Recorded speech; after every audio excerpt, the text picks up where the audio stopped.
स्वागत है आप सभी भाइयों बहनों का सुपर एग्जाम अड्डा की महा सीरीज पे। और आज का ये तीसरा प्रैक्टिस सेट आपको मिलने वाला है प्रीवियस ईयर पेपर में, जो पेपर हुआ है 27 जनवरी 2019 प्रथम पाली। Clear point. चलिए देखते हैं। गिरते हैं सहसवार ही मैदान जंग में, गिरते हैं सहसवार ही मैदान जंग में, वो लिफ्ट क्या गिरेगा जो घुटनों के बल चले, वो व्यक्ति क्या गिरेगा जो घुटनों के बल चलेगा। कंपटीशन में आओगे तभी समझोगे कंपटीशन क्या है। बाहर से देखने में तो सबको थोड़ा आसान लगेगा ना। तो चलिए आते हैं इसी बात के साथ अपने प्रश्न पे। और पहला प्रश्न है, मुगल सम्राट जहांगीर ने डाट डाट में शालीमार बाग का निर्माण किया। अब शालीमार एक जो है बस्ती है दिल्ली में, तो वहां तो शालीमार बाग याद है नहीं। तो जहांगीर को चित्रकारी और प्रकृति से बहुत ज्यादा प्रेम था। ठीक, आप पढ़े भी होंगे। तो दिल्ली में जो शालीमार है वो बाग नहीं है, वो एक बस्ती है। बलूचिस्तान में जहांगीर जाएंगे नहीं बनवाने। अवध क्षेत्र में तुम पता है तुम्हारा घर अवध में ऐसा कोई निर्माण मुगलों का नहीं है। बाबरी मस्जिद थी बाबर के समय, उसके बाद कोई निर्माण अवध के क्षेत्र में ऐसा नहीं रहा। तो अगला ऑप्शन तुम्हारे लिए कौन सा बचा? कश्मीर। इसमें तुम सही ऑप्शन किसको टिक करोगे? कश्मीर को टिक कर दोगे। निम्नलिखित में से कौन सा बैंक भारत का सबसे पुराना, ये तो सही है, सार्वजनिक क्षेत्र का बैंक है। सार्वजनिक क्षेत्र का कौन सा बैंक सबसे पुराना है? Bank of India, bank of Baroda, UCO. तो सार्वजनिक क्षेत्र का ब्रिटिश के सहयोग से कौन सा बैंक स्थापित हुआ? इलाहाबाद हुआ, जिसकी स्थापना हुई 24 अप्रैल को। कब हुई? 24 अप्रैल को 1865 में। तो 24 अप्रैल 1865 में यूरोपियों की मदद से इलाहाबाद बैंक की स्थापना हुई, जो भारत का सबसे पुराना सार्वजनिक क्षेत्र का बैंक है। अगला प्रश्न है मेरे भाई, वैदिक सभ्यता डाट डाट नदी के तट पर विकसित हुई। तो भैया गोदावरी तो दक्षिण भारत में है, कावेरी भी दक्षिण भारत में है, जिनको हम वैदिक सभ्यता आर्यों का आगमन उत्तर भारत में विकसित हुई है। कृष्णा भी दक्षिण भारत में है, कृष्णा भी दक्षिण भारत में है।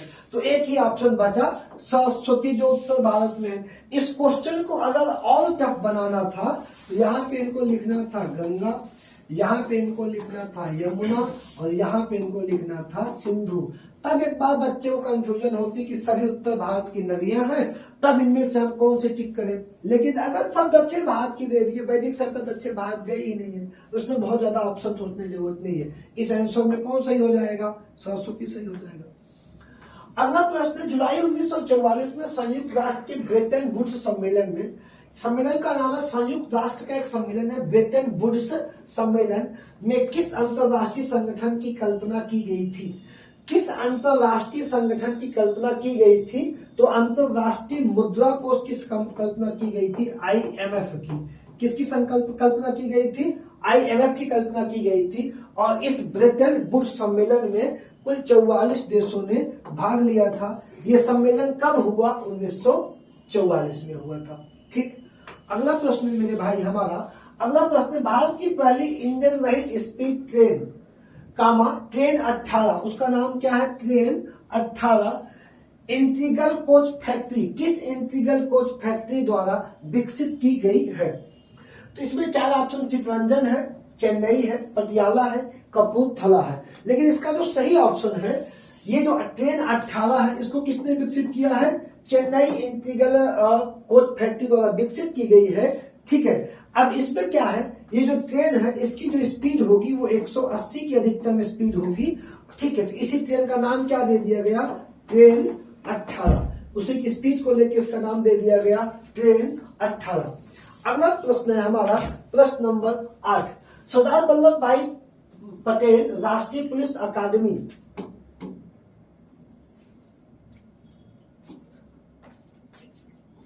सरदार वल्लभ भाई पटेल राष्ट्रीय पुलिस अकादमी SVP NPA डाट डाट के पास स्थित है।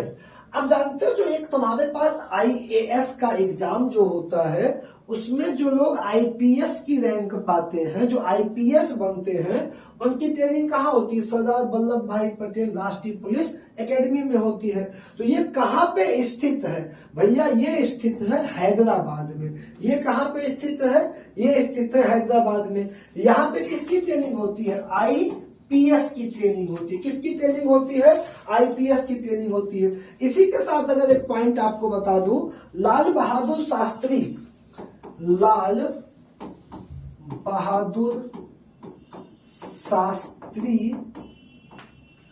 प्रशासन एकेडमी मैसूरी में स्थित है। कहाँ स्थित है? मैसूरी, उत्तराखंड में। यहाँ पे किसकी ट्रेनिंग होती है? यहाँ ट्रेनिंग होती है भैया IAS की, और यहाँ ट्रेनिंग होती है IPS की। हैदराबाद में स्थित है। अगला प्रश्न है, उत्तर प्रदेश पुलिस भर्ती एवं प्रोन्नति बोर्ड UPPRPB द्वारा कांस्टेबल सिविल पुलिस की नियुक्ति में शारीरिक क्षमता परीक्षा में पुरुष अभ्यर्थियों को डांट दौड़ने की जरूरत होती है। जब तुम फॉर्म भरने गए थे पुलिस का, तो उसमें शारीरिक दक्षता पूछता है ना, फिजिकल टेस्ट। और फिजिकल टेस्ट में लिखा रहता है मेल और फीमेल। मेल को कितना दौड़ना है और फीमेल को कितना दौड़ना है। तो भैया इसमें आपको कितना दौड़ना है? 25 मिनट में कि 24 मिनट में? 25 मिनट में इन लड़कों को दौड़ना है। मेल 25 मिनट में कितना दौड़ना है भैया? 4800 मीटर।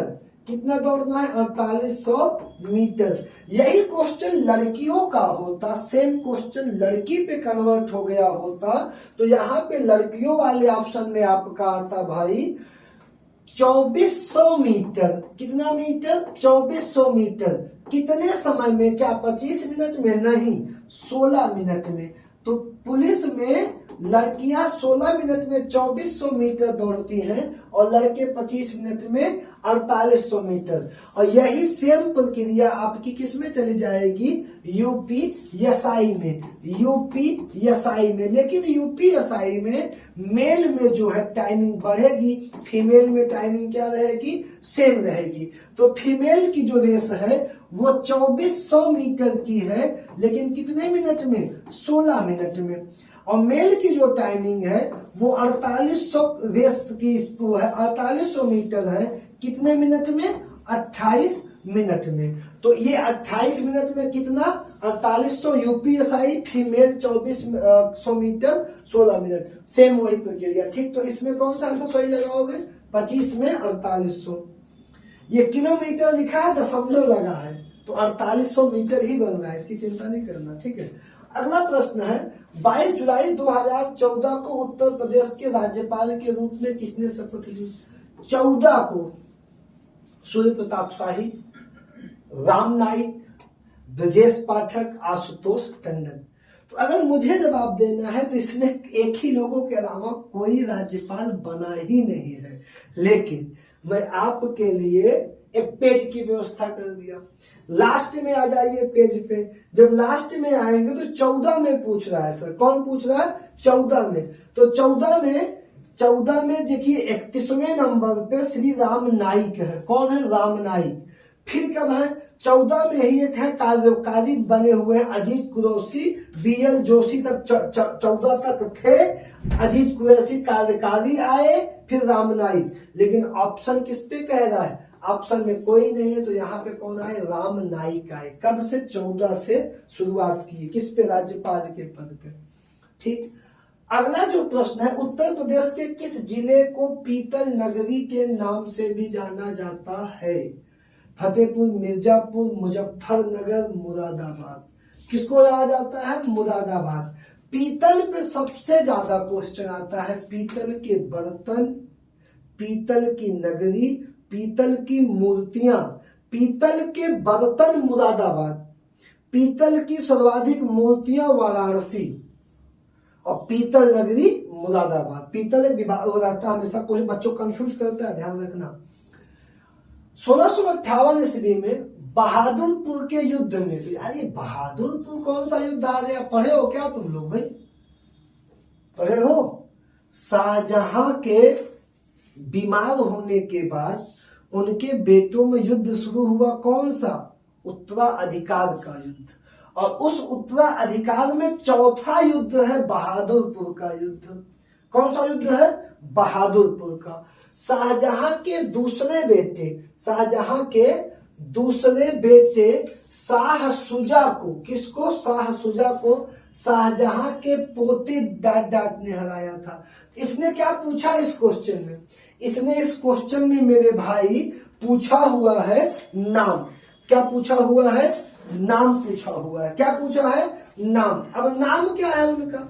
मुराद बख्श, आलम शाह, सुलेमान सिकोह और बहादुर शाह। तो यहाँ पे हमको कौन सा जवाब देना है मेरे भाई? सुलेमान सिकोह। क्या जवाब देना है? सुलेमान सिकोह हमारा सही जवाब होगा।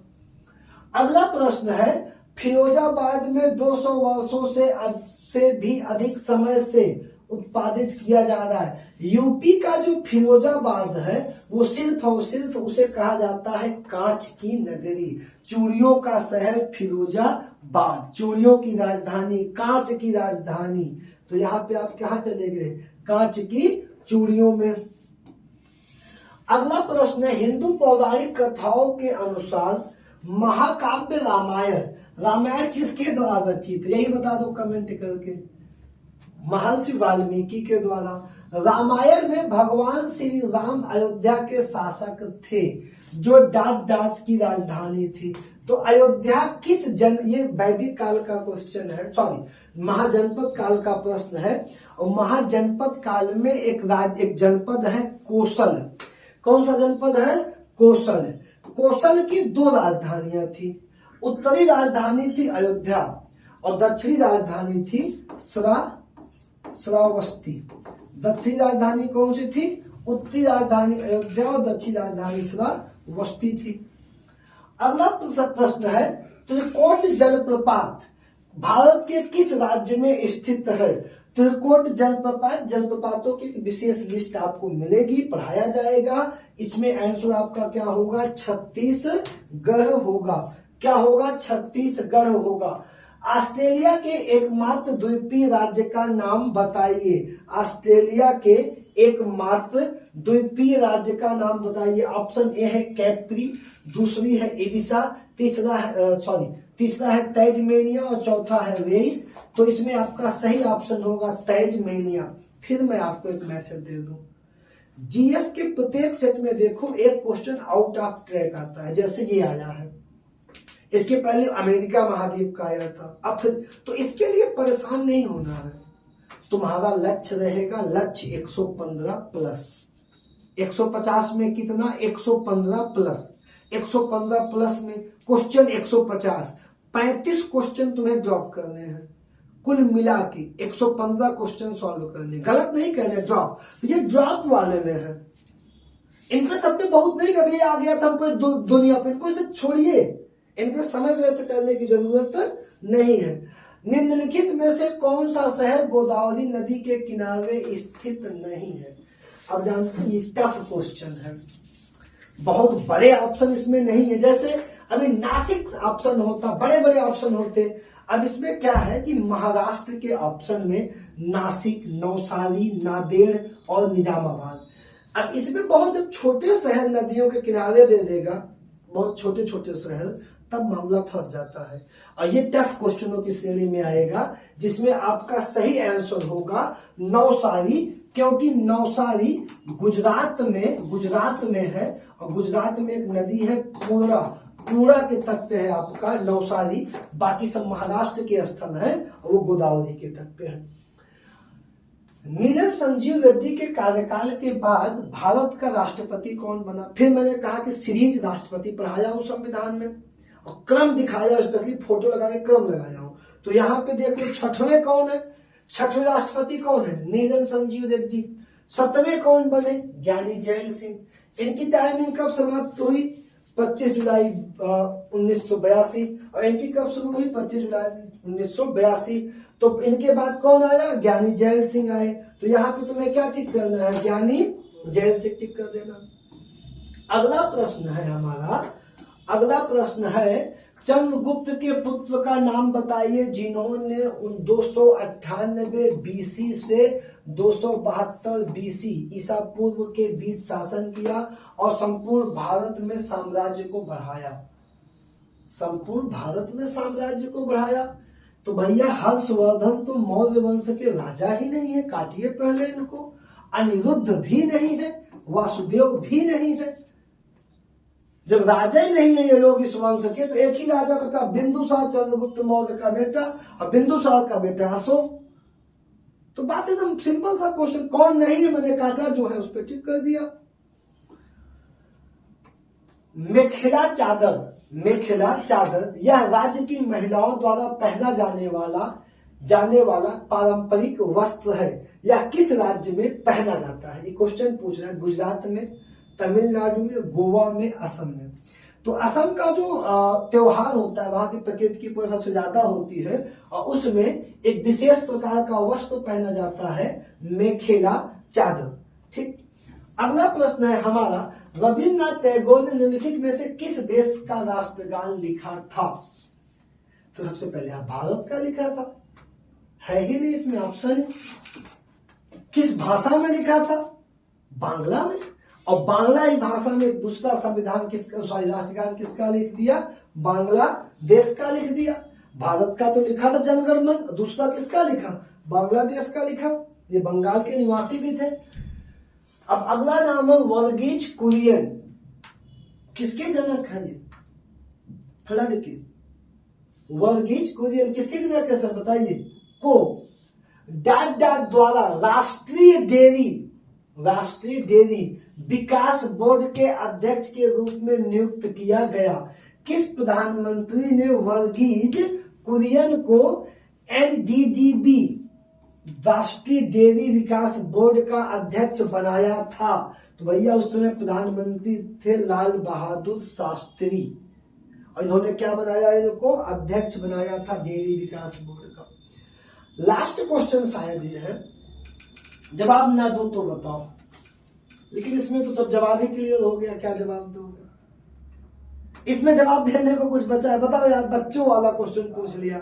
यही कहता हूं, अब यहाँ पे एक ऑप्शन और देता, इस ऑप्शन को कट करके यहाँ पे लिखता 22, तब मजा आता जवाब लेने में। तब जवाब क्या कहते? वर्तमान। तब भी जवाब क्या होता? 25।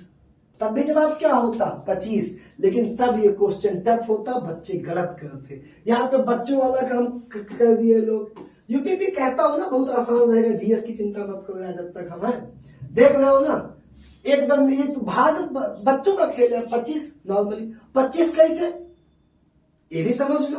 कुल भाग कितने थे बताओ जल्दी से? 22। मूल संविधान में कितने भाग थे? 22। कितने भाग बढ़े थे भैया? बढ़े थे 4 भाग।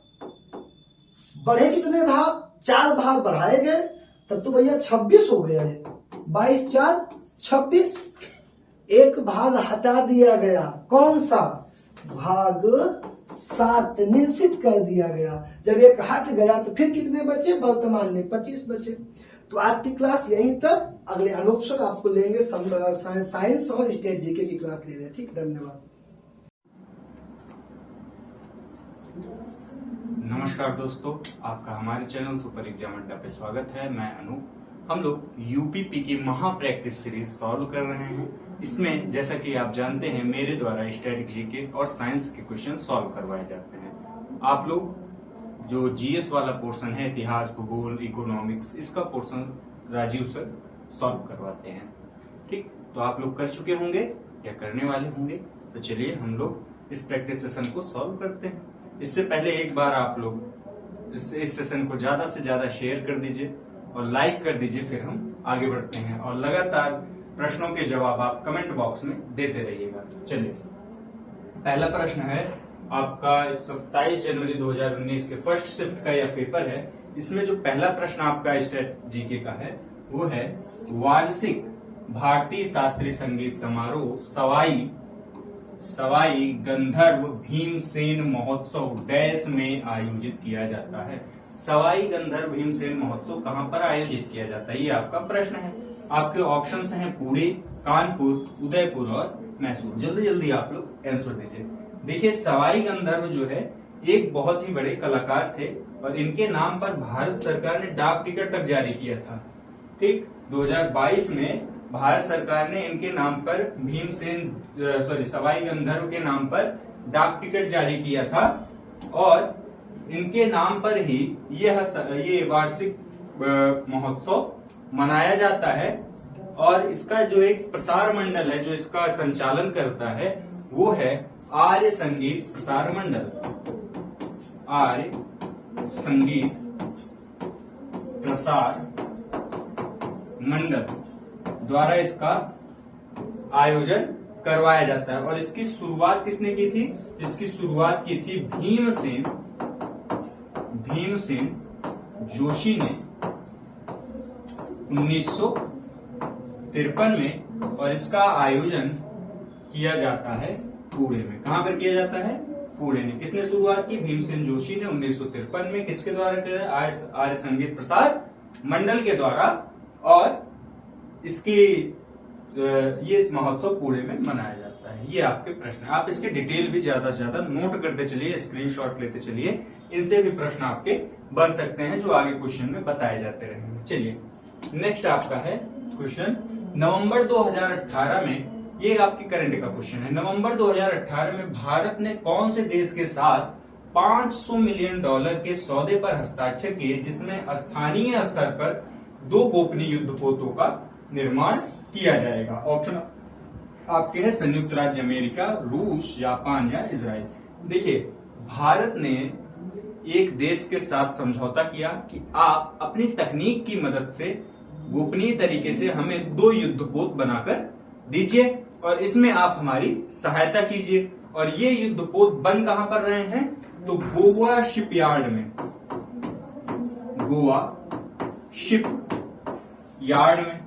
युद्धपोत होते कैसे हैं? अगर आप लोग नहीं जानते तो देखिए कुछ इस प्रकार से बड़े बड़े जहाज जिस पर एरोप्लेन, ये देखिए यहाँ पे रनवे वगैरह बना है, इस पे फाइटर प्लेन्स उड़ के आते हैं और यहाँ पर लैंड कर जाते हैं। यहाँ से दुश्मनों को ठिकाने लगाने के लिए उड़ जाते हैं। देखिए यहाँ पर हेलीकॉप्टर, ये हेलीकॉप्टर यहाँ पर आ रहा है। तो इस पे सारे युद्ध के सामान, युद्ध के लिए ये बनाए जाते हैं युद्धपोत। ठीक, ये समुद्र में चलने वाले बड़े बड़े जहाज होते हैं।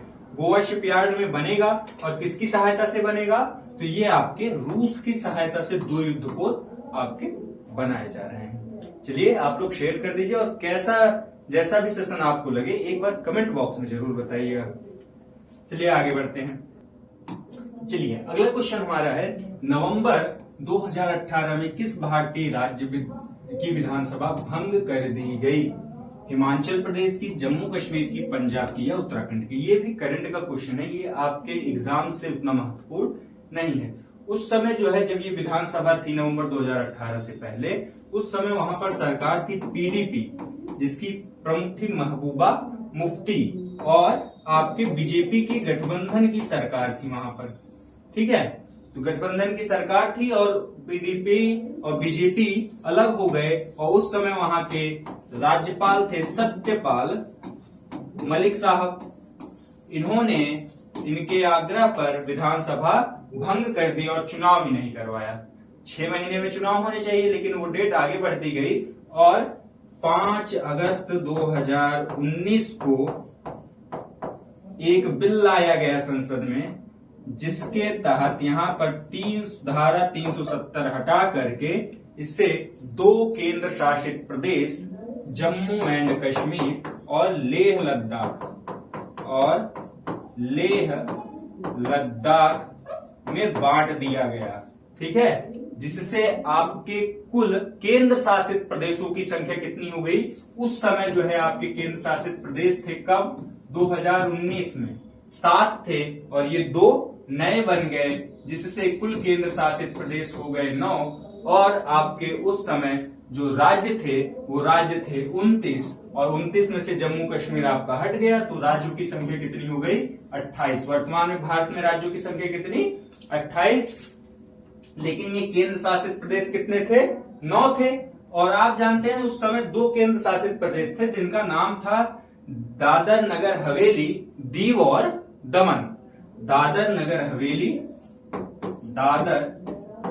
नगर हवेली, दीव और दमन, ये दो अलग अलग, दीव व दमन, ये दो अलग अलग केंद्र शासित प्रदेश थे और 26 जनवरी 2020 को इन दोनों केंद्र शासित प्रदेशों को एक करके एक केंद्र शासित प्रदेश बना दिया गया, जिससे कुल केंद्र शासित प्रदेशों की संख्या कितनी हो गई?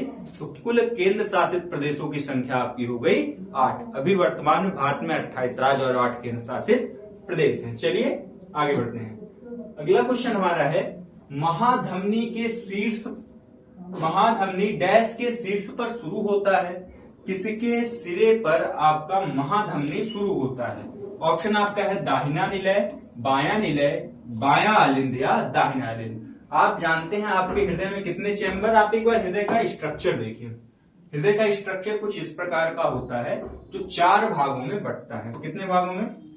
4 भागों में बंटता है। एक जो पहला भाग है इसे आप कहते हैं दाहिना।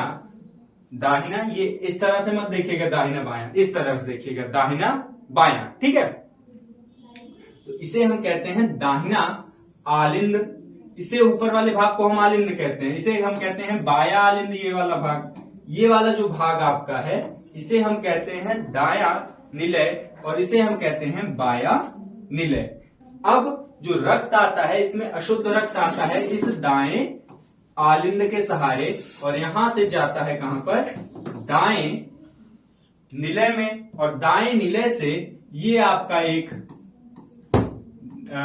धमनी होती है जिसे आप कहते हैं फुफ्फुसीय धमनी या पल्मोनरी धमनी, जिसके सहारे से ये अशुद्ध रक्त चला जाता है आपके फेफड़ों में और फेफड़ों से शुद्ध होकर आपका फुफ्फुसीय सिरे के माध्यम से, ये देखिए यहां पर है, फुफ्फुसीय सिरे के माध्यम से ये रक्त चला आता है आपके, ये रक्त आपका चला आता है बाएं आलिंद में और बाएं आलिंद से यहां से चला आता है कहां पर? बाएं निलय में। और बाएं निलय से ये देखिए इस माध्यम से यहां तक आता है और यहां पर आपकी है महाधमनी।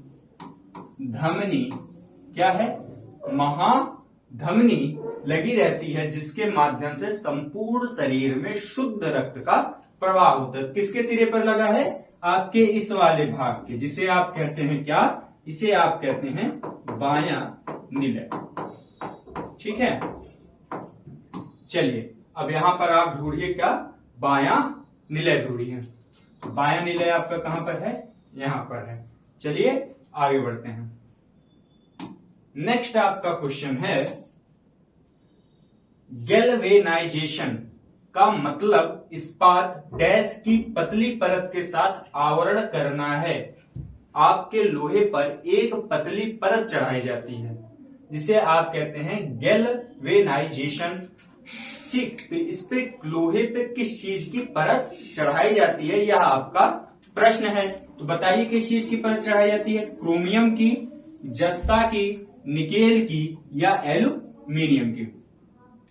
देखिए, लोहा ऑक्सीजन और नमी के साथ अपक्रिया करके एक ऑक्साइड बनाता है भूरे रंग का, जिसे आप कहते हैं जंग, जिससे लोहा जल्दी से क्षरित होता है, यानी नष्ट होने लगता है। आप कुछ दिन लोहा रखेंगे, बरसात का सीजन चल रहा है, नमी लगती है और लोहे में जंग लग जाती है, लोहा नष्ट होने लगता है ना। तो इसके बचाव के लिए लोहे पर एक परत चढ़ाई जाती है। देखिए इस पर परत नहीं चढ़ी है तो इस पर लग गई जंग, और इस वाले पर परत, लोहे पर परत चढ़ी हुई है और ये चमक रहा है बारिश होने पर भी। तो इस पर किस चीज की परत चढ़ी है, ये आपसे प्रश्न पूछा गया और इस प्रक्रिया को हम कहते हैं गैल्वेनाइजेशन। लोहे पर जस्ते की परत चढ़ाई जाती है। किसकी? जिंक, जस्ते की परत चढ़ाई जाती है, जिसे हम कहते हैं गैल्वेनाइजेशन, ठीक है? और इसका प्रश्न पूछा जाता है गैल्वेनाइजेशन की प्रक्रिया क्यों की जाती है? तो लोहे को क्षरण से बचाने के लिए। चलिए आगे बढ़ते हैं। अगला क्वेश्चन हमारा है, C60 एक अणु में, इसे आप कहते हैं फुलेरीन। C60 किसका भाग है? तो फुलेरीन का भाग है, ठीक? C60 किसका भाग है? फुलेरीन का भाग है। इसमें C16 कार्बन परमाणु होते हैं। इसमें जो 60 कार्बन के परमाणु हैं, ये 60 कार्बन परमाणु है, ये किस रूप में होते हैं? 15 भुज, पंचभुज और 18 अष्टभुज के रूप में, 18 पंचभुज या 15 षटभुज के रूप में, 12 पंचभुज या 20 षटभुज के रूप में, या 20 पंचभुज और 12 षटभुज के रूप में। पहले हम कार्बन 16 का आपका स्ट्रक्चर देखते हैं। तो कार्बन 16 का स्ट्रक्चर कुछ इस प्रकार का होता है, जो बनता किससे है? तो आप देखेंगे ये पेंटागन यानी पंचभुज इसे कहते हैं, पंचभुज। और ये आपका है हेक्सागन, जो आपके देखेंगे षटभुज है, षटभुज, षटभुज। ठीक, आप देखेंगे इनमें 6 भुजाएं होंगी, 1 2 3 4 5 और 6। इसमें देखेंगे तो इसमें 5 भुजाएं होंगी, 1 1 2 3, ये वाली 3, सॉरी ये वाली 3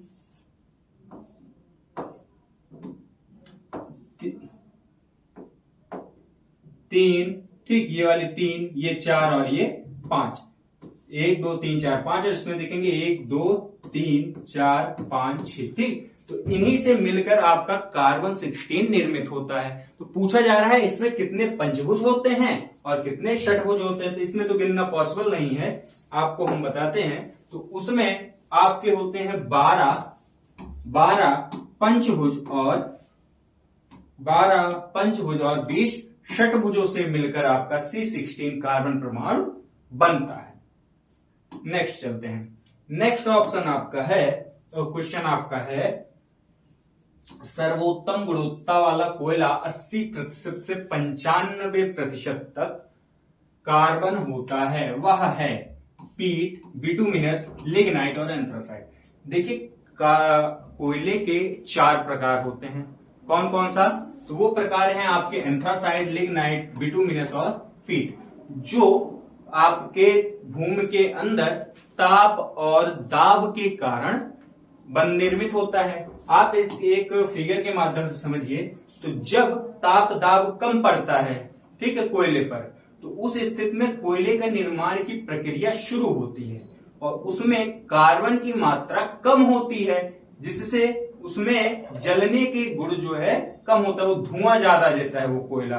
ठीक है, उसे हम कहते हैं पीट कोयला। ये निर्माण की प्रक्रिया कोयले बनने की शुरू ही हुई रहती है और इसमें जो आपका कोयला होता है परसेंटेज कार्बन का होता है, वो होता है 50% से कम, 50% से कम कोयला होता है। दूसरा आपका जो कोयला होता है वो होता है जब इस पे और ताप दाब पड़ता है इसी पीट वाले पर, तो उसमें कुछ समय के बाद कार्बन की मात्रा बढ़ जाती है और वो कोयला भूरे रंग का हो जाता है और उसमें कार्बन की मात्रा आपकी होती है 50 से 60%। कितनी? 60%। ठीक है, और इसे हम कहते हैं लिग्नाइट कोयला या ब्राउन कोल, ठीक, भूरा कोयला कहते हैं। तीसरी स्थिति, जब इसी लिग्नाइट पर और ताप और दाब पड़ता है तो समय के साथ यही कोयला परिवर्तित हो जाता है बिटुमिनस में। किसमें? बिटुमिनस में। इसे हम कहते हैं सॉफ्ट कोयला से, ठीक, सॉफ्ट कोल। और इसमें आपका जो परसेंटेज होता है वो होता है 65 से 85% कोयला होता है। ठीक है, 65 से 85% कोयला होता है। नेक्स्ट आपका होता है एंथ्रासाइड। जब इसी बिटुमिनस पे और ताप और दाब बढ़ता है, भूमि के अंदर यह रहता है, तो यह किस में परिवर्तित हो जाता है?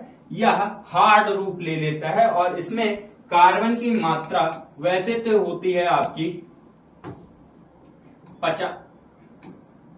80 से, वैसे तो होती है आपकी 85 से 98% तक।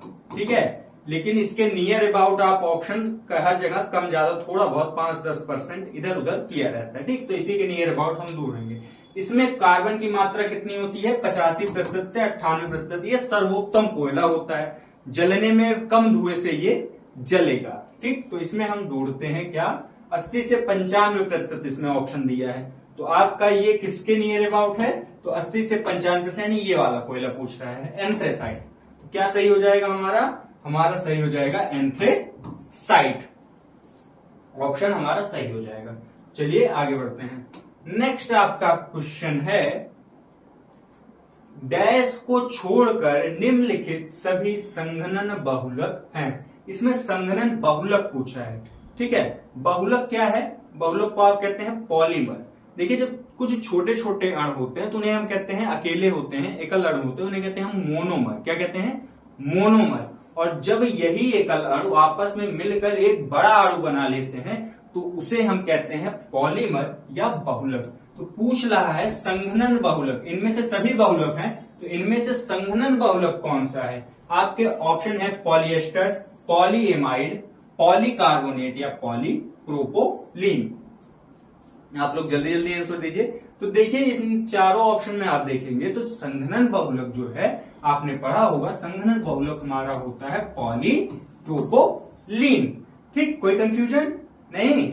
समझ में आ रहा है आपको? एक बार आप कमेंट करिए, समझ में आ रहा है या नहीं आ रहा है? कमेंट करिए। और सेशन को अगर अभी आपने लाइक नहीं किया तो एक बार लाइक कर दीजिए, ज्यादा से ज्यादा शेयर कर लीजिए। चलिए आगे बढ़ते हैं।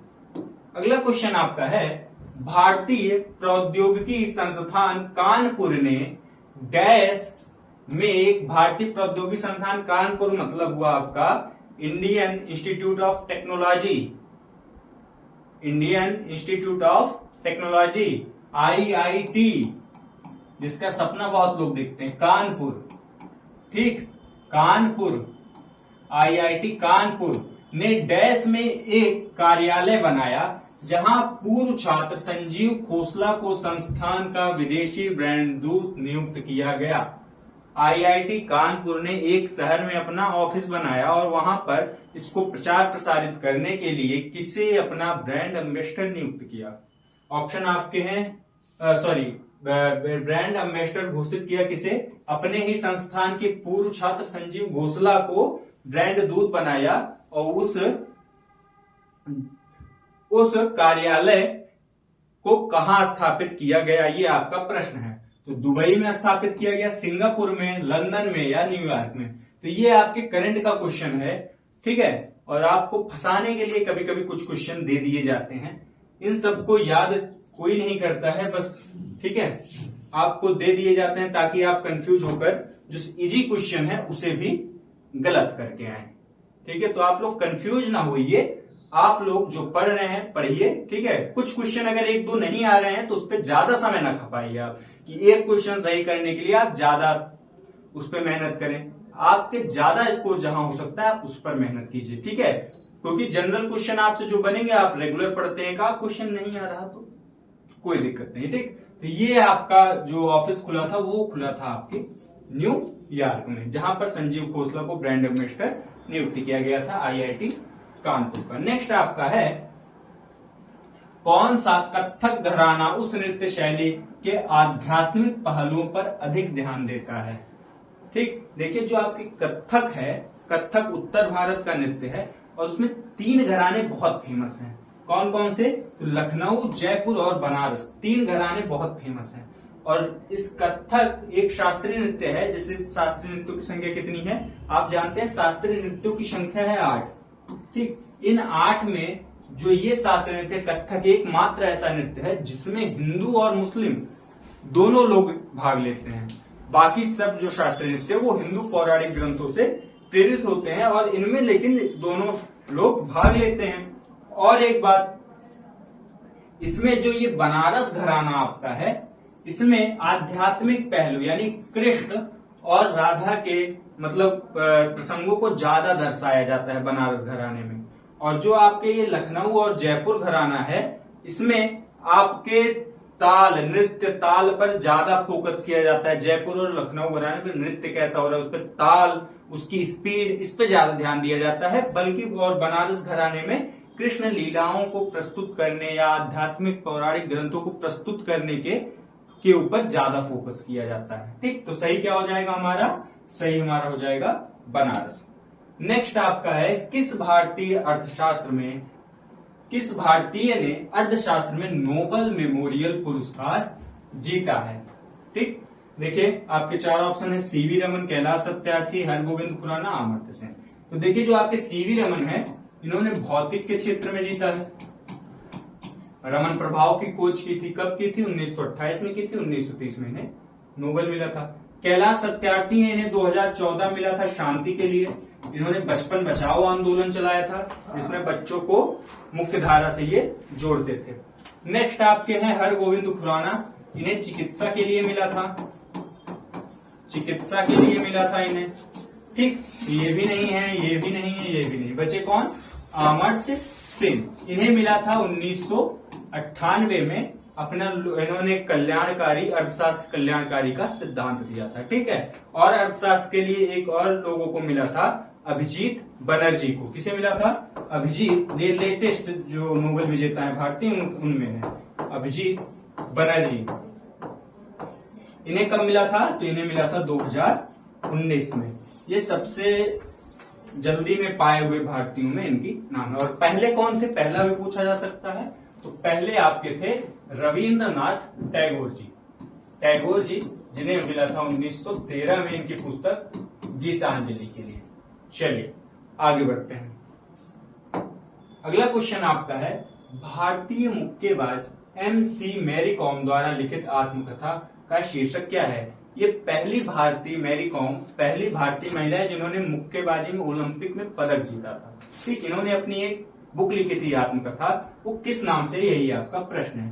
Playing to win, unbreakable, imperfect या नो होल्डिंग बैक। ये भी आपके करंट का क्वेश्चन, क्योंकि उन्होंने उस समय करेंटली वो पुस्तक उनकी प्रकाशित हुई थी जिसका नाम था अनब्रेकेबल।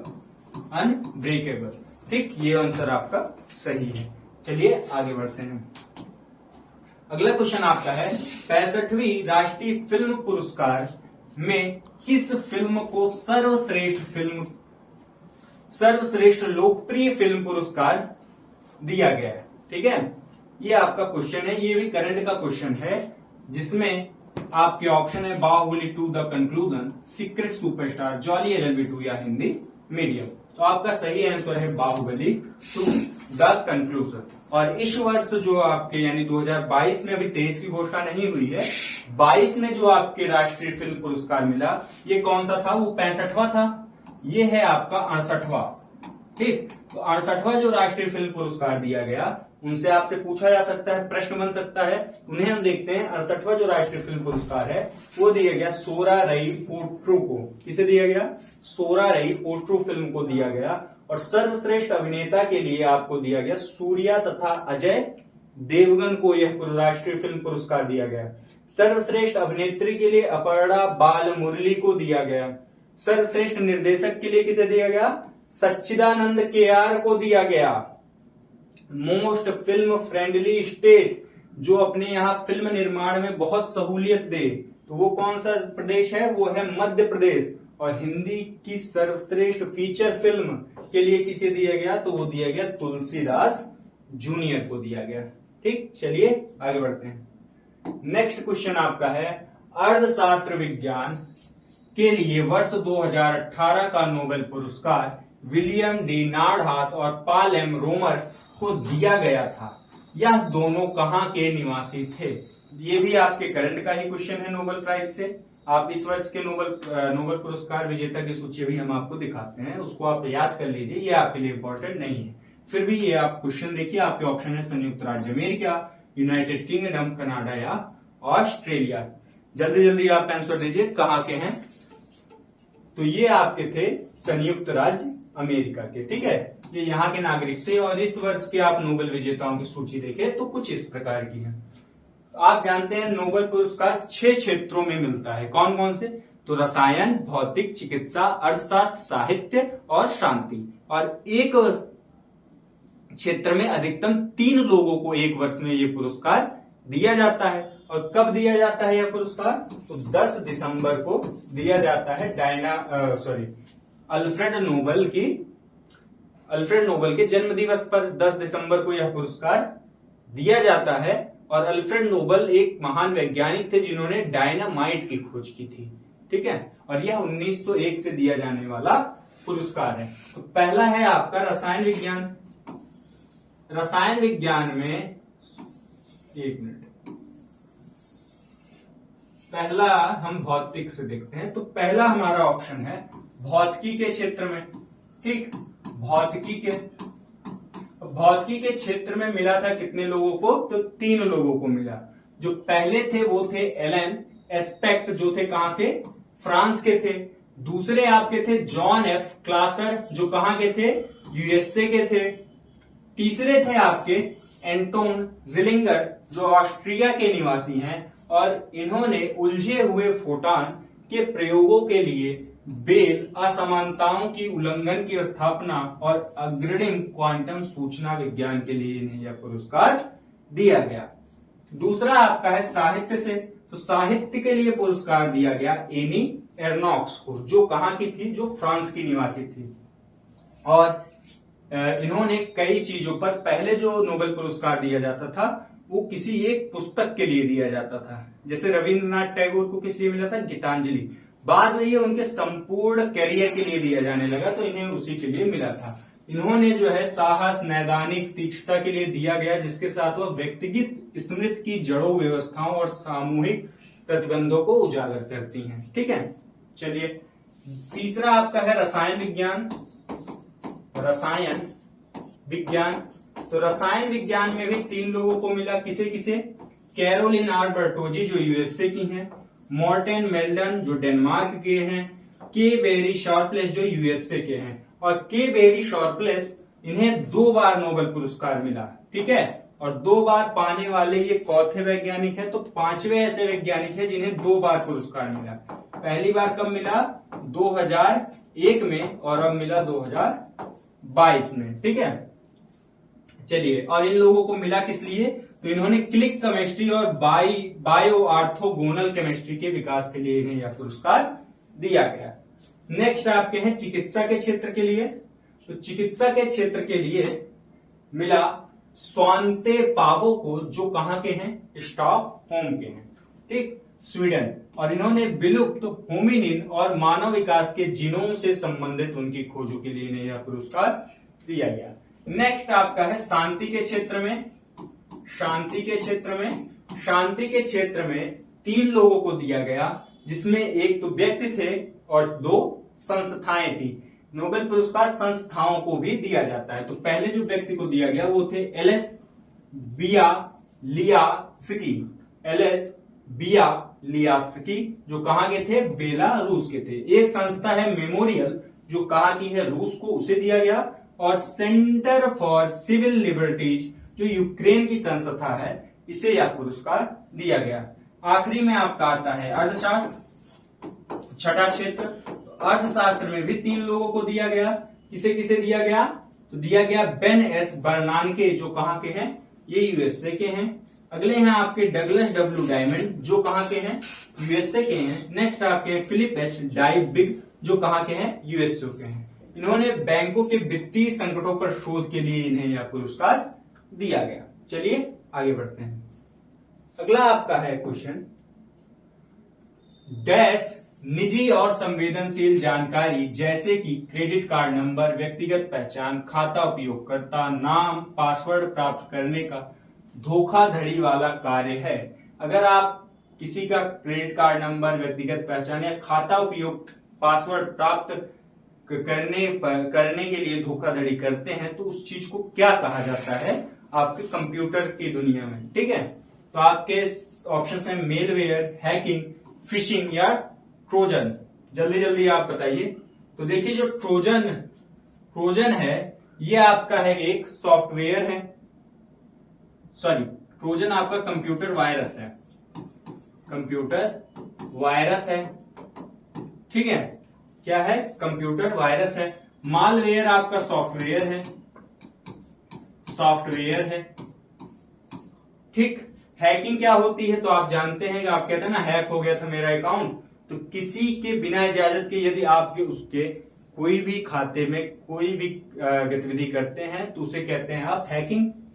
और फिशिंग कहते हैं अगर आप किसी से क्रेडिट कार्ड नंबर, व्यक्तिगत पहचान, खाता उपयोगकर्ता नाम और पासवर्ड प्राप्त करने के लिए कोई कार्य करते हैं, तो उसे हम कहते हैं फिशिंग। ठीक, चलिए नेक्स्ट चलते हैं। नेक्स्ट क्वेश्चन आपका है, वेनेजुएला की राजधानी है निकोसिया, क्वीटो, काराकस या सान साल्वाडोर। जल्दी जल्दी आप लोग इसका आंसर दीजिए, जल्दी जल्दी आंसर दीजिए। आप देखिए, ये काराकस आपकी राजधानी किसकी है? वेनेजुएला की। और आपकी जो निकोसिया है ये किस देश की राजधानी है? तो ये साइप्रस, किसकी? साइप्रस की राजधानी है, साइप्रस की राजधानी है, ठीक। और जो आपका ये क्यूटो है, क्यूटो कहां की राजधानी है? तो ये इक्वाडोर की राजधानी है। कहां की?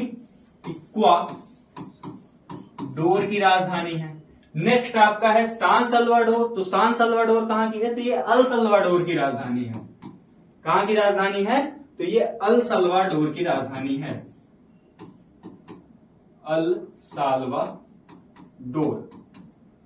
साल्वाडोर की राजधानी आपकी है सान साल्वाडोर, ठीक। चलिए आगे बढ़ते हैं।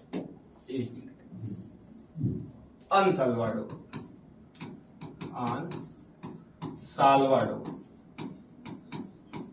साल्वाडोर की राजधानी है सान साल्वाडोर, ठीक। चलिए नेक्स्ट आपका है भारत में निम्नलिखित किस रेडियोधर्मी धातु का विश्व का सबसे बड़ा भंडार मौजूद है? आप लोग जल्दी जल्दी आंसर दीजिए। देखिए आप जब आवर्त सारणी पढ़ते हैं तो आवर्त सारणी में एक तत्व है पीबी, ठीक। और पीबी का परमाणु क्रमांक क्या होता है? तो पीबी का परमाणु क्रमांक होता है आपका 84। और इसके ऊपर के जितने भी तत्व होते हैं वो सभी होते हैं रेडियो एक्टिव तत्व, ठीक। रेडियो एक्टिव तत्व जिनमें रेडियो धर्मिता पाई जाती है। इनमें आपका यूरेनियम बहुत महत्वपूर्ण है, थोरियम भी महत्वपूर्ण है, ठीक है। तो कह रहा है कि भारत में किस चीज का सबसे ज्यादा भंडार है इस रेडियो एक्टिव तत्वों में? तो आपके हैं यूरेनियम, बिस्मथ, रेडियम या थोरियम। तो देखिए भारत में सबसे ज्यादा भंडार जो किसी रेडियो एक्टिव तत्व का है वो है थोरियम। और अगर राज्य की बात की जाए कि किस राज्य में सबसे ज्यादा भंडार मौजूद है थोरियम का या रेडियो एक्टिव तत्व का भारत में, तो ये थोरियम का सबसे ज्यादा भंडार मौजूद है केरल। चलिए आज के लिए यहीं तक, आगे फिर मिलते हैं अगले वीडियो में। धन्यवाद। नमस्कार दोस्तों, आपका हमारे चैनल सुपर एग्जाम अड्डा में स्वागत है। मैं अनु। अभी हम लोगों ने साइंस और स्टैट जीके की क्लास ले चुके हैं। अभी आप सोच रहे हैं हम फिर क्यों आए हैं, तो आपका ये समय हिंदी के प्रैक्टिस सेट का है।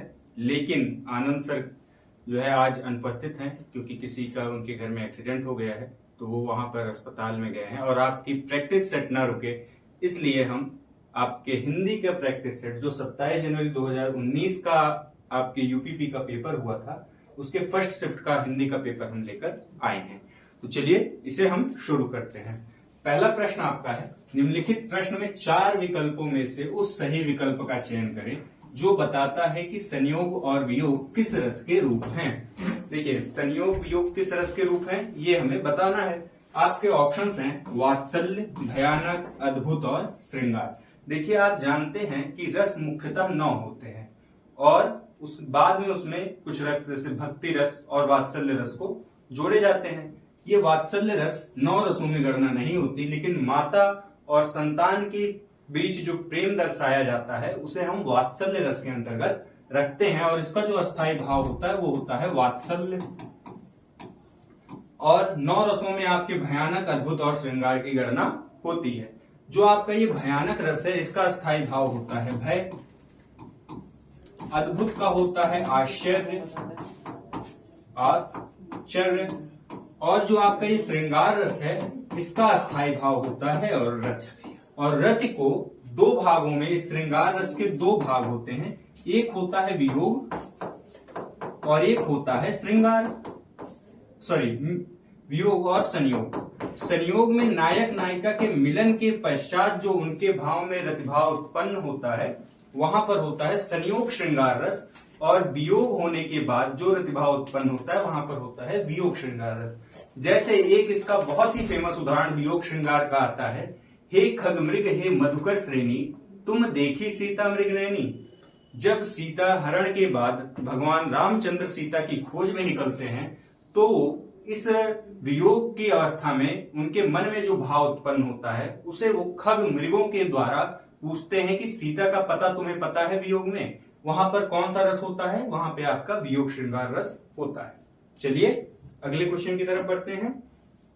अगला क्वेश्चन आपका है निम्नलिखित प्रश्न में 4 विकल्पों में से उस सही विकल्प का चयन करें जो निर्देशानुसार वाक्य परिवर्तन वाला सही विकल्प है। इसमें आपके वाक्य में परिवर्तन किया गया है और वाक्य या वाच्य परिवर्तन 3 प्रकार के होते हैं। कौन कौन से? कर्तृवाच्य, कर्मवाच्य और भाववाच्य। तो पहला जो आपका ऑप्शन दिया है, पिताजी पत्र पढ़ रहे हैं, इसका परिवर्तन किसमें करना है? हमें कर्मवाच्य में करना है। ये है किसमें? तो ये आपका है कर्तृवाच्य में। किस वाच्य में? कर्तृवाच्य में है। और बदलना किसमें है? कर्मवाच्य में। कर्तृवाच्य में आपके कर्ता की प्रधानता होती है और यहाँ पे कर्ता क्या है? कर्ता है पिताजी और पिताजी द्वारा कार्य किया जा रहा है पत्र पढ़ने का। इसमें हमें कर्म की प्रधानता बतानी है। कर्म क्या है? कर्म यहाँ पर है पढ़ना। अब इसकी प्रधानता के अनुसार हमें वाक्य को परिवर्तित करना है। ऑप्शन आपके हैं, पत्र पिताजी द्वारा पढ़ा गया है, पिताजी ने पत्र पढ़ा, पिताजी से पत्र पढ़ा जा रहा है, पिताजी पत्र पढ़ रहे हैं। आप लोग जल्दी जल्दी कमेंट करिए कि इसमें कौन सा उत्तर सही होगा। तो देखिए ये ऑप्शन आपका गलत है। इसमें आपके कर्म की प्रधानता नहीं है और ना ही सेंटेंस सही से लिखा गया है। पिताजी ने पत्र पढ़ा, यहां पर भी ने है, यहां पर भी कर्ता की प्रधानता है। और तीसरा ऑप्शन है, पिताजी से पत्र पढ़ा जा रहा है, यहां पर आपके कर्म की प्रधानता इस वाक्य में है। इसलिए हमारा आंसर क्या सही हो जाएगा? ऑप्शन सी, पिताजी से पत्र पढ़ा जा रहा है। चलिए आप लोग स्क्रीनशॉट ले लीजिए, फिर हम आगे बढ़ते हैं। अगला क्वेश्चन आपका है योजक चिन्ह। योजक चिन्ह ऐसे लगता है, 2 शब्दों के बीच जोड़ने का कार्य करता है और का अर्थ प्रकट करता है। ठीक है, तो योजक चिन्ह का सही उदाहरण कौन सा है? कहां पर सही तरह से योजक चिन्ह आपके विकल्पों में कहां पर योजक चिन्ह का प्रयोग सही से किया गया है, इसे हमें बताना है। तो ऑप्शन देखेंगे हम।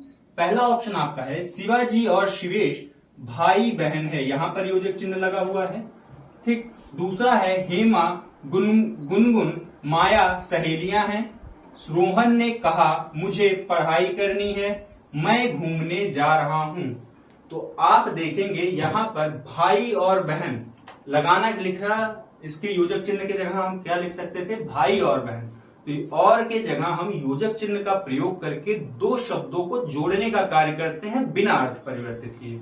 ठीक, तो यहां पर आप पढ़ेंगे शिवाजी और शिवेश भाई और बहन हैं। ठीक है, यहां पर जो योजक चिन्ह लगा है ये अपने सही अर्थ को प्रकट कर रहा है और सही स्थान पर भी लगा हुआ है। इसलिए हमारा आंसर क्या सही हो जाएगा? Answer option A. चलिए आगे बढ़ते हैं।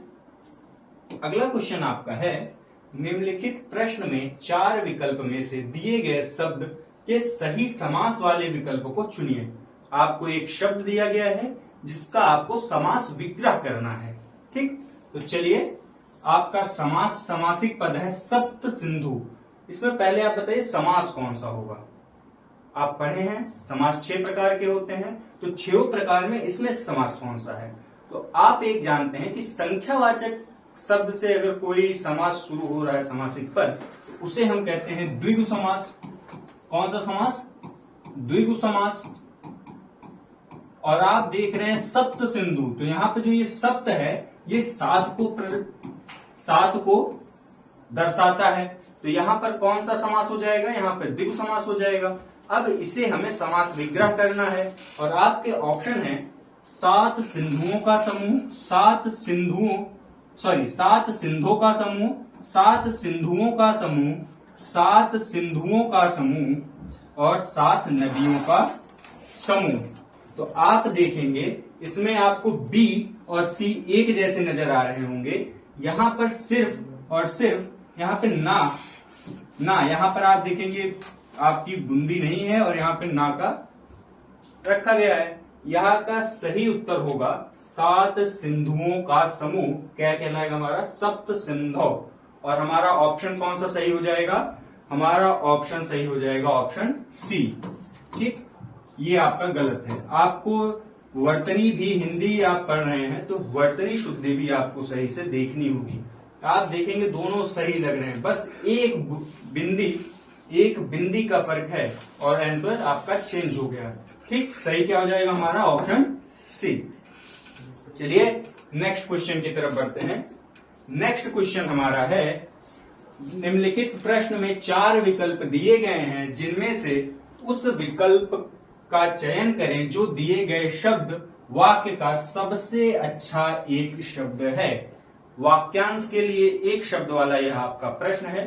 ठीक, तो आप वाक्यांश पढ़ेंगे, फिर वाक्यांश के लिए जो एक शब्द होता है उसे हमें बताना है। देखिए, उपकार को मानने वाला, इसके लिए एक शब्द जो है उस किस शब्द का प्रयोग किया जाता है। ऑप्शन देखते हैं हम। पहला ऑप्शन आपका है कृतज्ञ, परोपकारी, कृतघ्न और धर्मज्ञ। तो आप लोग जल्दी जल्दी आंसर दीजिए इसका। तो देखिए, उपकार को जो मानता है उसे हम कहते हैं कृतज्ञ। क्या कहते हैं? कृतज्ञ। आपने सुना होगा, आप अगर रामायण महाभारत के सीरियल देखे होंगे तो उसमें इस शब्द का प्रयोग बहुत किया जाता है। ठीक, आपने मेरे ऊपर उपकार किया, इसके लिए मैं आपका जन्म जन्मांतर तक कृतज्ञ रहूंगा। ठीक है, तो ये किस वाक्य को दर्शाता है? उपकार को मानने वाला इस वाक्य का प्रयोग करता है। तो कृतज्ञ क्या होता है? तो कृतज्ञ की बात करें तो यहाँ पर एक शब्द, खाली एक अक्षर कह सकते हैं, का प्रयोग कर लेंगे और इसका अर्थ बदलकर कृतज्ञ हो जाता है। यानी उपकार को ना मानने वाले को हम कहते हैं कृतज्ञ।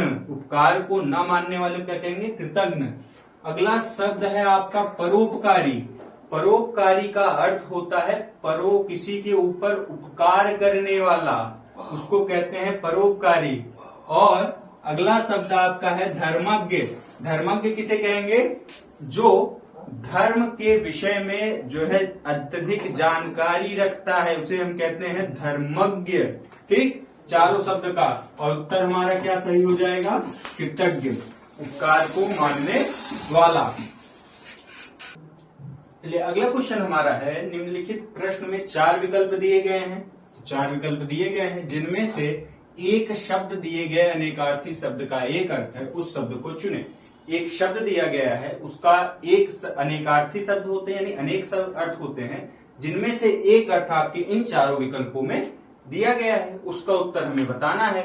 आपका प्रश्न, आपका जो शब्द है वो है कनक। क्या शब्द है? कनक। इसका क्या अर्थ होता है? सोना, चावल, कंगन या चांदी। तो देखिए, कनक, इस शब्द का आपने हिंदी जो भी पढ़ता होगा उसने एक उदाहरण जरूर सुना होगा। कनक कनक ते 100 गुनी, मां दखता अधिकाय, इह पावे बौराय जग, इह खावे बौराय। यानी कनक कनक, कनक को पाने से भी आदमी पागल हो जाता है और कनक को खाने से भी आदमी पागल हो जाता है। यहाँ पर एक कनक का अर्थ है सोना, यानी सोना किसी को अत्यधिक मिल जाए तो वो भी पागल हो जाता है, अपने मद में चूर हो जाता है अत्यधिक धन देखकर। और दूसरे कनक का अर्थ होता है धतूरा। धतूरा खाने से भी आदमी पागल हो जाता है। तो कनक का अर्थ यहाँ पर क्या हो जाएगा? कनक का अर्थ हो जाएगा आपका सोना। ठीक है, चलिए आगे बढ़ते हैं। अगला क्वेश्चन आपका है, निम्नलिखित प्रश्न में 4 विकल्प में से रेखांकित पद के उचित कारक को पहचानिए। आपने कारक पढ़ा होगा। ठीक, जैसा कि आप जानते हैं हिंदी में 8 विभक्तियां और 8 कारक। ठीक, और 8 कारक में एक रेखांकित पद दिए, एक शब्द दिया गया है, बोतल में दूध बचा है, और इस में के नीचे आपका एक चिन्ह लगा दिया गया है, इसे रेखांकित कर दिया गया है में के पे। ठीक, तो पूछा जा रहा है कि में कौन सा कारक है। आपने 8 के 8 कारक आपको याद होंगे और उनके चिन्ह भी याद होंगे। कर्ता ने कर्म को करण से के द्वारा, संप्रदान के लिए अपादान से अलग, संबंध का के की रारेरी, मामे में अधिकरण मैं पे पर संबोधन हे भो अरे। ठीक, ये आपके 8 कारक हैं और उनके चिन्ह हैं। अब आप देखिए कि इनमें से जो में है, इन 8 कारकों में से किस कारक में आ रहा है? आप लोग जल्दी जल्दी बताइए।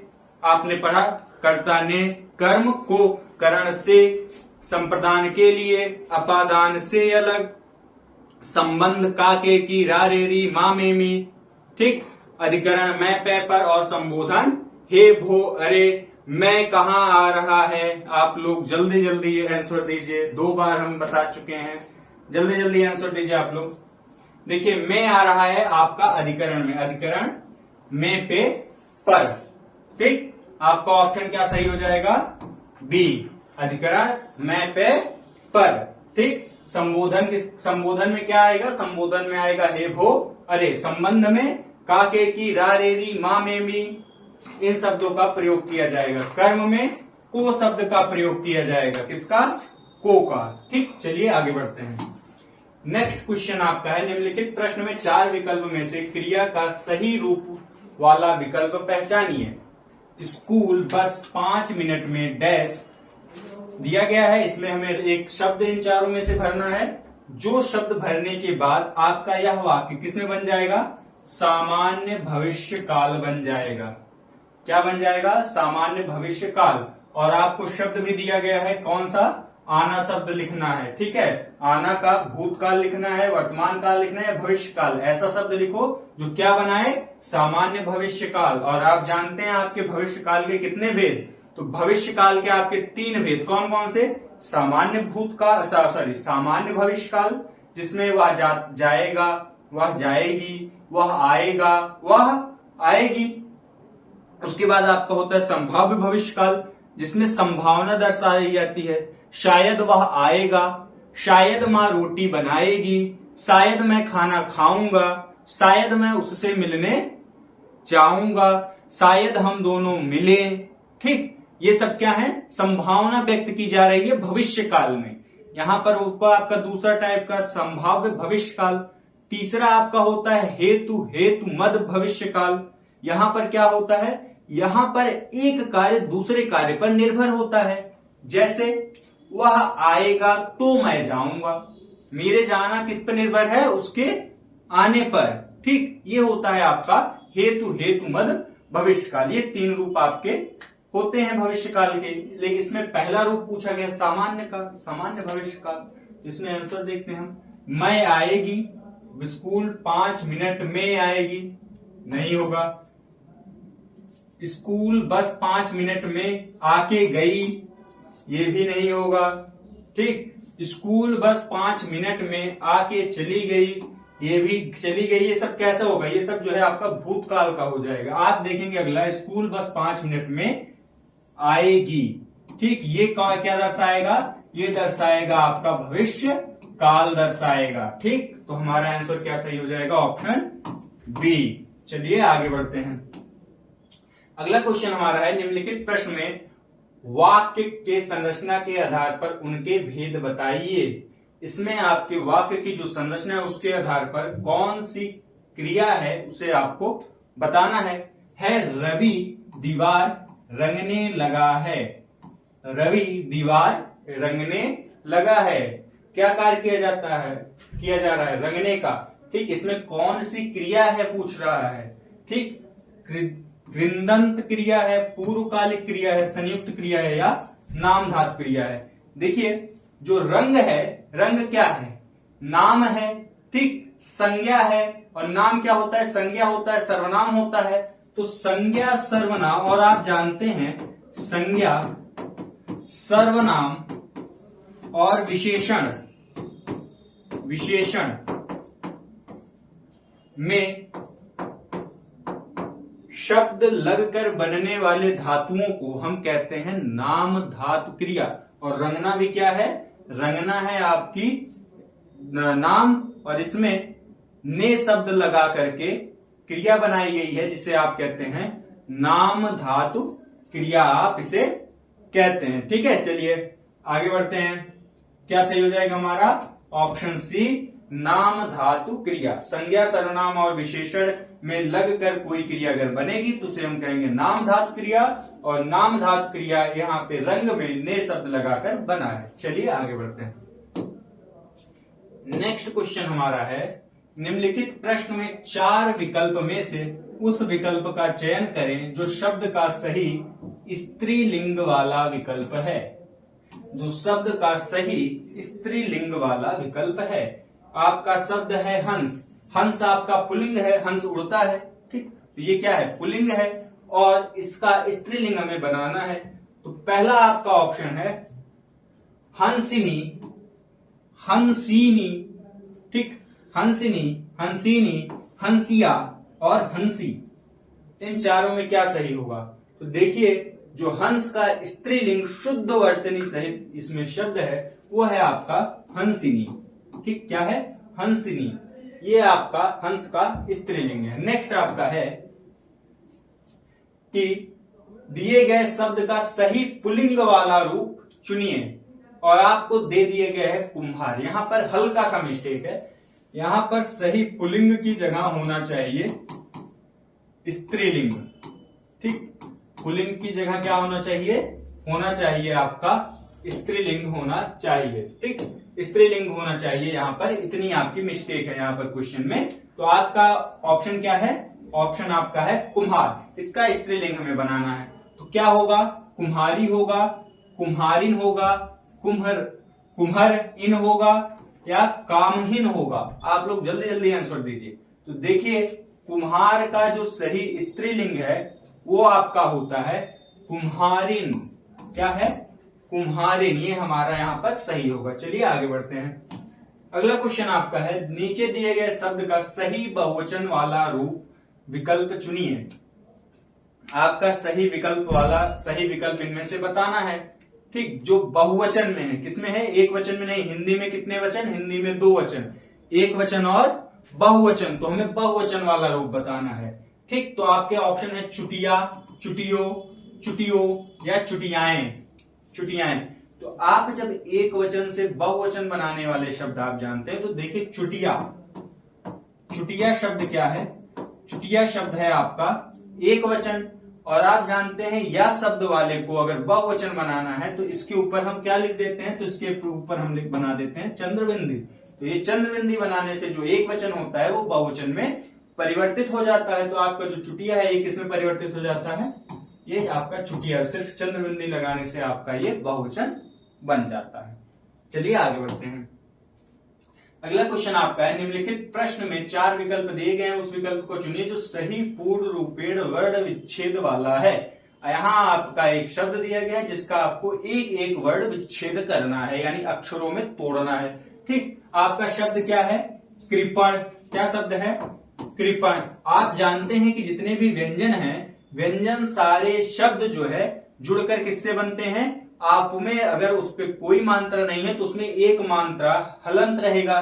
ठीक, जितने भी व्यंजन है किस रूप में रहेंगे? अगर सिंगल रहेंगे तो हलंत। इसमें जब छोटा आ जोड़ते हैं तब ये पूर्ण रूप इस तरह लिखे जाते हैं। ठीक, अब इन्हें तोड़ तोड़ कर किन्हीं बिना स्वर के कोई भी आपका व्यंजन पूर्ण नहीं होता है। ठीक, तो चलिए बताइए। तो पहला है आपका क्री। तो क्री टूटेगा किसमें? का में, हलंत। और री है, री की मात्रा, तो री में टूटेगा। ठीक, तो देखिए का और री किन में है? तो का री है, लेकिन इसमें पूरा का लिखा गया है, इसमें पूरा का लिखा गया है।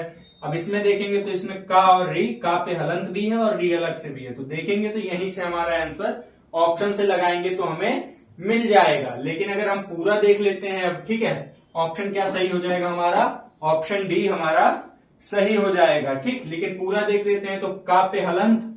ठीक, इसका पूरा करेंगे कृपण में, पूरा करेंगे तो का पे हलंत किसकी मात्रा है? री की मात्रा है, री हो जाएगा।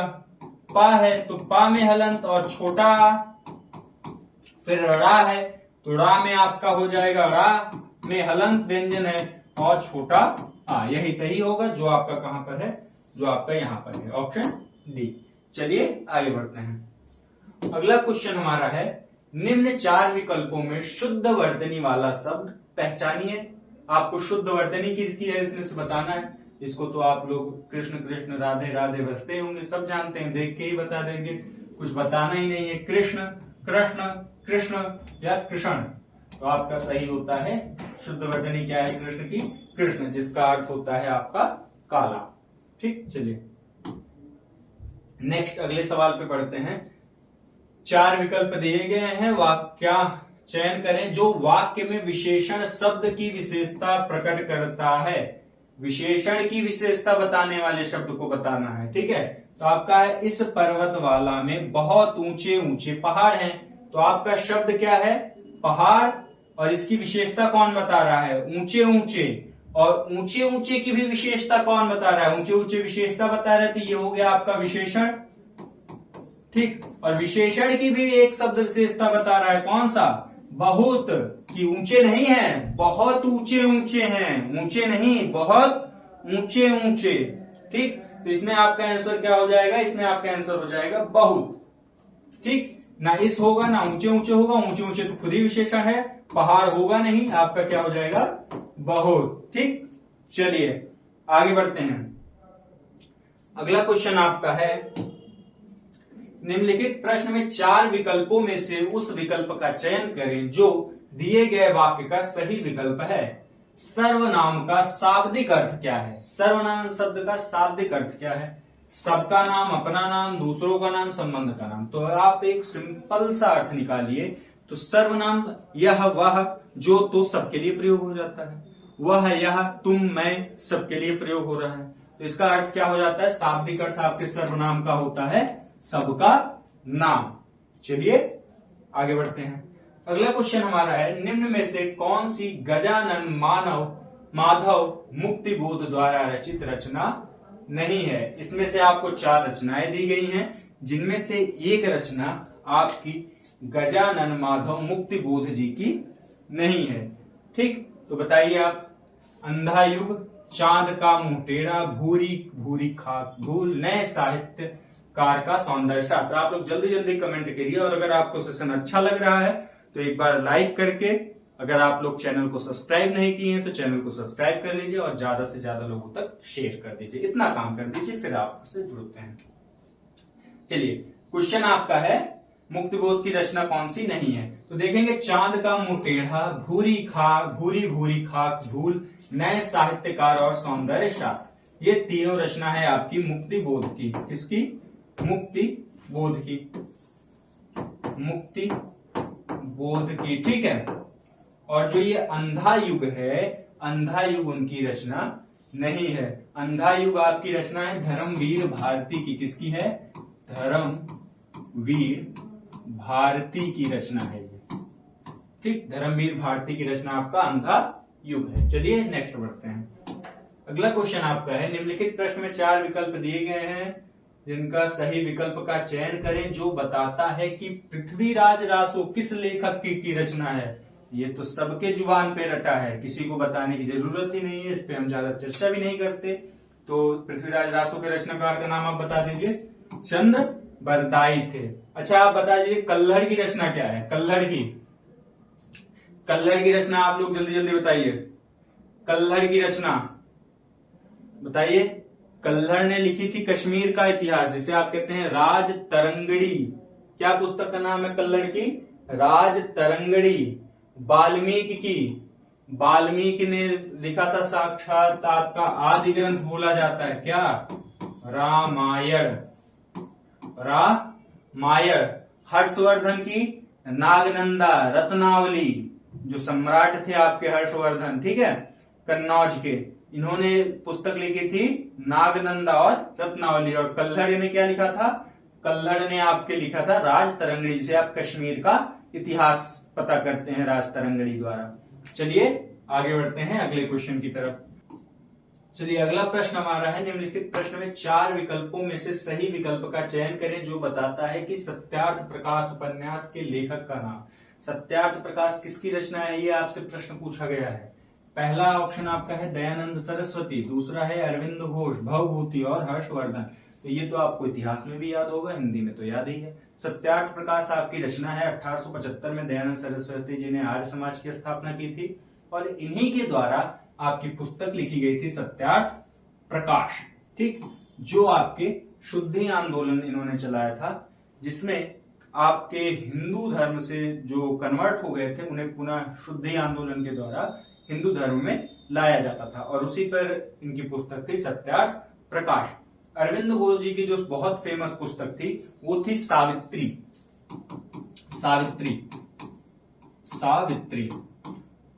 और इन्होंने वंदे मातरम एक पत्रिका भी चलाई थी। यह आपके इतिहास का प्रश्न है, ठीक है। मातरम, ये बहुत ही, इसको उन्होंने बाद में पुदुचेरी में अपना एक आश्रम डाल दिया था। स्वतंत्र संग्राम सेनानी भी थे अरविंदो घोष, और इन्होंने 18 वर्ष की आयु में ICA, जैसे इस समय में IPS होता है, उस समय अंग्रेजों के समय एक पेपर होता था जो कलेक्टर बनने के लिए उसे कहते थे आईसीए। इन्होंने 18 वर्ष की उम्र में आईसीए की परीक्षा पास की थी। सोचिए कितने विद्वान आदमी थे। आपके हैं भवभूति, तो भवभूति की रचना आपके हैं मालती माधव, संस्कृत के महाकवि थे आपके भवभूति का, संस्कृत के महाकवि है। इन्होंने लिखा था मालती माधव और महावीर चरित्र। मालती माधव और महावीर चरित्र इनकी रचना है। महावीर चरित्र इनकी रचना है, संस्कृत में है, ये हिंदी की रचना नहीं है, दोनों संस्कृत की रचना है। हर्षवर्धन की रत्नावली नवनंदा आप जान ही रहे हैं। चलिए आगे बढ़ते हैं। अगला क्वेश्चन हमारा है, हिंदी साहित्य अकादमी की ओर से हर वर्ष सलाका सम्मान पुरस्कार किस क्षेत्र में दिया जाता है? सलाका सम्मान किस क्षेत्र में दिया जाता है, ये आपका प्रश्न है। भाषा, संस्कृत, खेल कूद, तकनीक, हिंदी को नई दिशा प्रदान करने के लिए। तो देखिए आपका ये हिंदी का क्वेश्चन है। अगर जनरल नॉलेज की बात करें तो भी होता है, ठीक है। आप हिंदी पे ही टिक लगाएंगे, हिंदी की नई दिशा के लिए, और हिंदी की नई दिशा के लिए ये दिया भी जाता है। और किसके द्वारा दिया जाता है? तो हिंदी साहित्य अकादमी की ओर से हर वर्ष सलाका सम्मान किसे दिया जाता है? हिंदी को नई दिशा प्रदान करने के लिए यह प्रश्न ये पुरस्कार आप दिया जाता है। ठीक, आगे बढ़े। कोई दिक्कत, किसी को जो भी दिक्कत हो रही कमेंट बॉक्स में एक बार जरूर बताएं, ठीक। और एक बार शेयर कर दीजिए ज्यादा से ज्यादा लोगों को। चलिए नेक्स्ट बढ़ते हैं। नेक्स्ट आपका क्वेश्चन है पैराग्राफ का। तो पैराग्राफ पहले बहुत लंबा चौड़ा दिया गया है और इससे हमें 5 क्वेश्चनों का उत्तर देना है, ठीक। 134, 35, 36, 37 और 38 किन क्वेश्चनों का? 34, 135, 136, 137 और 138। इन 5 क्वेश्चनों का आंसर हमें इस एक पैराग्राफ से देना है। अगर आपको इस पैराग्राफ आए और आपको बहुत, क्योंकि बड़े पैराग्राफ दिए जाते हैं, समय कम है, तो नहीं समय कम है, आपके पास समय भरपूर है, स्पीड आपकी अच्छी है, तो पैराग्राफ पढ़ के आंसर दीजिए। नहीं तो आप क्वेश्चन पढ़िए, फिर उससे रिलेटेड आप इसका आंसर खोजिएगा, अगर आपके पास समय कम है तो, ठीक। तो चलिए हम पैराग्राफ पढ़ते हैं। अवध की संस्कृति में सुसज्जित घोड़ा परिवहन का साधन और शान का प्रतीक था। अवध की संस्कृति यानी हमारे लखनऊ उखनऊ के आसपास के क्षेत्रों को अवध क्षेत्र कहा जाता था। तो कह रहा है कि यहाँ का क्षेत्र का घोड़ा परिवहन साधन शान का प्रतीक था। मुख्य रूप से 3 प्रकार के तांगे और इक्के मिलते थे। पहला बग्गी, फिटन और टमटम। बग्गी बंद डिब्बा की होती थी, तो फिटन और टमटम खुले वाहन होते थे। बग्गी कैसी होती थी? बंद होती थी, पैक होती थी, ठीक। जिस तरह से आपके मारुति वगैरह आते हैं, गाड़ी वगैरह, 4 व्हीलर, ठीक है, उसमें गेट वगैरह बढ़िया से लगा हुआ बंद होता था। और जो फिटन और टमटम होते थे ये खुले हुए होते थे। आगे है, जिन्हें नवाबों द्वारा यात्रा में वरीयता दी जाती थी, किंतु तांगे व इक्के का शाब्दिक अर्थ अधिक अश्वशक्ति की ओर इंगित करता है। तांगे और इक्के का अर्थ जो शाब्दिक अर्थ है वह किसकी ओर इंगित करता है? वह घोड़े की शक्ति यानी अश्वशक्ति की ओर इंगित करता है। अगला है, इक्के में एक घोड़ा होता है, जबकि बग्गी या तांगे में 2, 4 या अधिक घोड़े होते हैं। जो आपका इक्का होता है उसमें केवल एक घोड़े, और कह रहा है कि जो बग्गी या तांगे हैं उनमें अधिक घोड़े भी होते हैं। यह वास्तव में इस्तेमाल करने वाले की सामाजिक प्रतिष्ठा पर निर्भर करता है। किसको, जिसकी जितनी औकात उस हिसाब से वो घोड़े बांधता था। 2 घोड़े लगाता था, 3 घोड़े लगाता था, ठीक। आगे है, 18वीं सदी के उत्तरार्ध और 19वीं सदी के प्रारंभ में अवध के सामाजिक सांस्कृतिक की ओर आर्थिक माहौल में बदलाव हुआ। 18वीं सदी के अंत और 19वीं सदी के प्रारंभ में यहां पर सामाजिक और आर्थिक रूप से बदलाव हुआ। आगे पैराग्राफ क्या कह रहा है? आगे कह रहा है, जीवन के विभिन्न क्षेत्रों में हल्के वाहनों का निर्माण और इस्तेमाल होने लगा, जिसमें कम से कम अश्वशक्ति लगे, ठीक। कम अश्वशक्ति से ज्यादा बड़े वाहन का कार्य हो सके, ठीक। सामान्य बोलचाल में इक्के का अर्थ एक या एक यानी व्यक्ति के इस्तेमाल के लिए है। इक्के का अर्थ एक या एक मतलब एक आदमी के प्रयोग के लिए की जाने वाली गाड़ी से है। अगर आगे है, अतिरिक्त तांगा एक परिवार वाहन था, किंतु किफायत की मजदूरी को देखते हुए इक्के में अधिक संख्या में यात्री बैठाने पड़ते थे, ठीक। इक्का का अर्थ होता है एक आदमी के लिए, परंतु सब ज्यादा पैसे अर्न करने के लिए एक से अधिक व्यक्तियों को भी उस पे बैठाते थे। आगे आपका पैराग्राफ कह रहा है, तांगा अपेक्षाकृत भारी और बड़ा वाहन है जिसमें पैरों के लिए अधिक जगह होती है और 4 से 6 वयस्क पीछे कमर लगाकर बैठ सकते हैं। इक्के पर 4 से 6 लोग पीछे कमर लगाकर बैठ सकते हैं और ये थोड़ा बड़ा वाहन होता था। हर साल इन तांगों और इक्कों की दौड़ लखनऊ में होती है। अभी भी आपके लखनऊ में इक्के और तांगे की दौड़ होती है। आगे है आपका जग्गी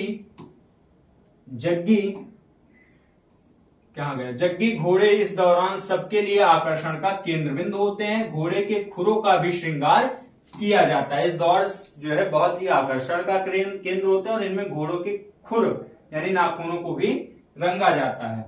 आगे है पुरानी नाल के स्थान पर नई नाल लगाई जाती है। घोड़े की नाल आप जानते हैं क्या होती है? घोड़े के जो नाखून होते हैं यानी खुर, उनमें लोहे की उन्हीं आकार की ठोकी जाती है। एक लोहे के उसी आकार का, खुर के आकार का एक लोहा उसमें ठोका जाता है जिससे वो घिसते कम। ठीक, तो उन्हीं को कहा जाता है नाल। तो पुरानी नाल को आदमी निकालते हैं और उस घोड़े को नई नाल लगा दी जाती है। आगे है पैरों की सुंदरता बढ़ाने के लिए काशीदाकारी युक्त वस्त्र पैरों में डाले जाते हैं। उनके पैरों में नए नए वस्त्र घोड़ों के पैरों में डाले जाते हैं जिससे घोड़े सुंदर दिखे। आगे है पीतल या चांदी के घुंघरू बांधे जाते हैं। उनके पैरों में पीतल और चांदी के घुंघरू भी बांधे जाते हैं घोड़ों के। ठीक, इस दौर में। अब ये पैराग्राफ हमने पढ़ लिया, इसी के आधार पर हमें प्रश्नों के उत्तर देने हैं। पहला आपका प्रश्न है, सामाजिक आर्थिक बदलावों ने किस तरह से वाहन को प्रभावित किया? ठीक, आपने पैराग्राफ पढ़ा है, अब आप लोग उत्तर दीजिए। पहला ऑप्शन है बड़े वाहनों का प्रयोग होने लगा, तांगे का प्रयोग होने लगा, हल्के वाहनों का प्रयोग होने लगा और भारी वाहनों का प्रयोग होने लगा। तो हमने पैराग्राफ पढ़ा और पैराग्राफ में साफ साफ दिया गया है कि धीरे धीरे हल्के वाहनों का प्रयोग होने लगा जिससे इनकी संख्या ठीक कम हो गई। तो क्या हो गया हो ऑप्शन होगा हमारे से, हल्के वाहनों का प्रयोग होने लगा। नेक्स्ट क्वेश्चन की तरफ बढ़ते हैं। फिर आपका नेक्स्ट क्वेश्चन है, घोड़े के पैरों में किस रूप से सजाया जाता था? तो सजाने के लिए क्या किया जाता था? काशिदाकारी युक्त वस्त्र, कलमकारी युक्त वस्त्र, बुनाई वाले वस्त्र या चमकीले वस्त्र। तो काशिदाकारी वस्त्र उनके पैरों में पहनाए जाते थे। अभी हमने पढ़ा ना, यहां पर ये देखिए, सुंदरता बढ़ाने के लिए काशिदाकारी युक्त वस्त्र पैरों में डाले जाते थे। ठीक, तो काशिदाकारी युक्त वस्त्र। चलिए नेक्स्ट क्वेश्चन की तरफ बढ़ते हैं। आपका पैराग्राफ ही है, क्वेश्चन की तरफ बढ़ते हैं। क्वेश्चन आपका है, तागा किस रूप में इक्के से अलग वाहन है? तागा किस रूप में इक्के से अलग वाहन है? तो इक्का जो है एक आदमी के लिए होता था और तांगा में जगह ज्यादा होती थी। वहां पर तांगा बड़ा होता था और इक्का आपका छोटा होता था। ठीक, भारी और बड़ा वाहन, भारी और हल्का वाहन, छोटा और भारी वाहन, छोटा और हल्का वाहन। तो तांगा जो है इक्के से भारी और बड़ा वाहन था जिसमें ज्यादा लोग बैठ सकते थे ना, अभी हमने देखा। ठीक, चलिए आगे बढ़ते। ये रहा आपका, आप अगर पैराग्राफ में भी देखेंगे तो यहां पर है, तांगा एक परिवार वाहन था किंतु किफायत के अतिरिक्त मजबूरी को देखते हुए इक्के के अधिक संख्या में यात्री बैठाने पड़े। तांगा अपेक्षाकृत भारी और बड़ा वाहन था, भारी और बड़ा वाहन। ठीक, आप पैराग्राफ में आपको सारे उत्तर मिल जाएंगे।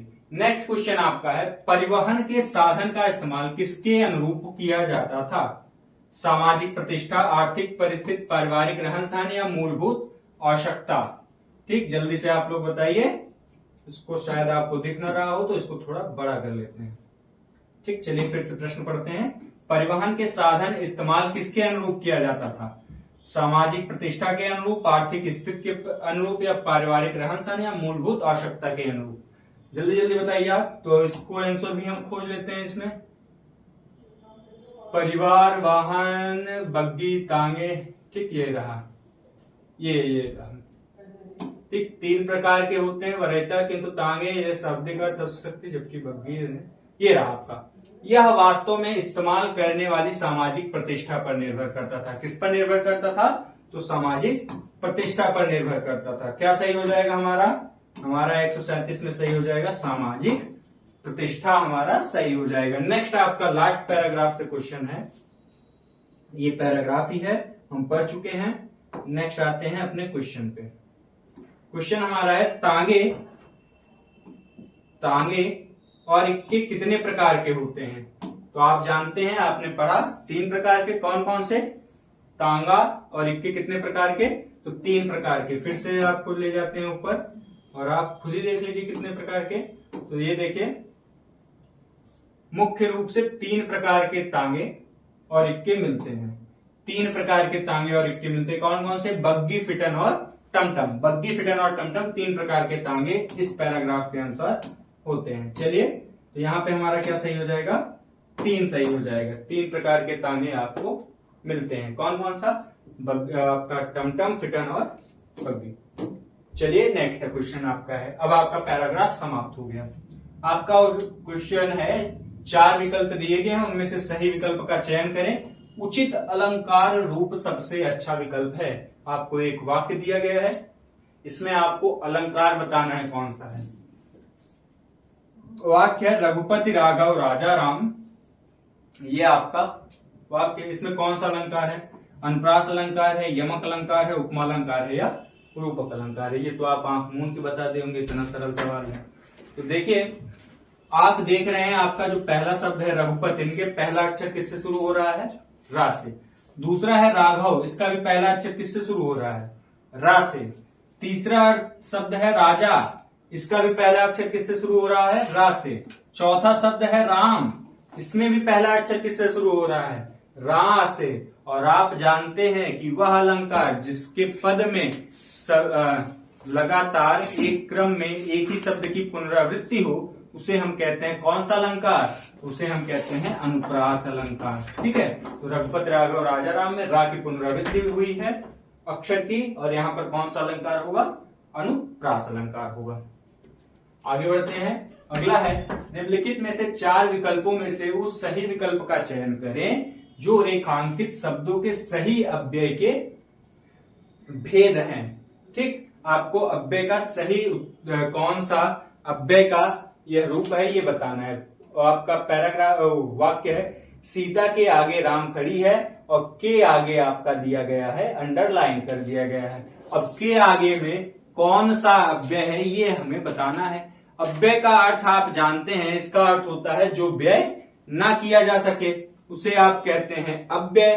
ठीक, और के आगे आप, इसका ऑप्शन है क्रिया विशेषण के अव्यय, समुच्चय बोधक अव्यय, विस्मयादि बोधक अव्यय और संबंध बोधक अव्यय। अब आप देखेंगे सीता के आगे राम खड़े हैं, तो जो आपके दोनों शब्द हैं सीता और राम, सीता और राम, इनके बीच संबंध बनाने का कार्य, संबंध बनाने के लिए कौन सा शब्द प्रयोग हो रहा है? के आगे राम, सीता के आगे राम, दोनों के बीच संबंध बता रहा है। ठीक, और जो अव्यय संबंध को दर्शाता है उन्हें हम कहते हैं संबंध बोधक अव्यय। क्या सही हो जाएगा? संबंध बोधक अव्यय।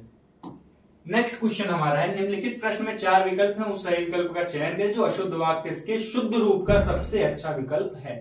ठीक, आपको एक वाक्य दिया गया है जो अशुद्ध रूप है, इसका हमें शुद्ध रूप बताना है। ठीक, आप लोग जल्दी बताइए।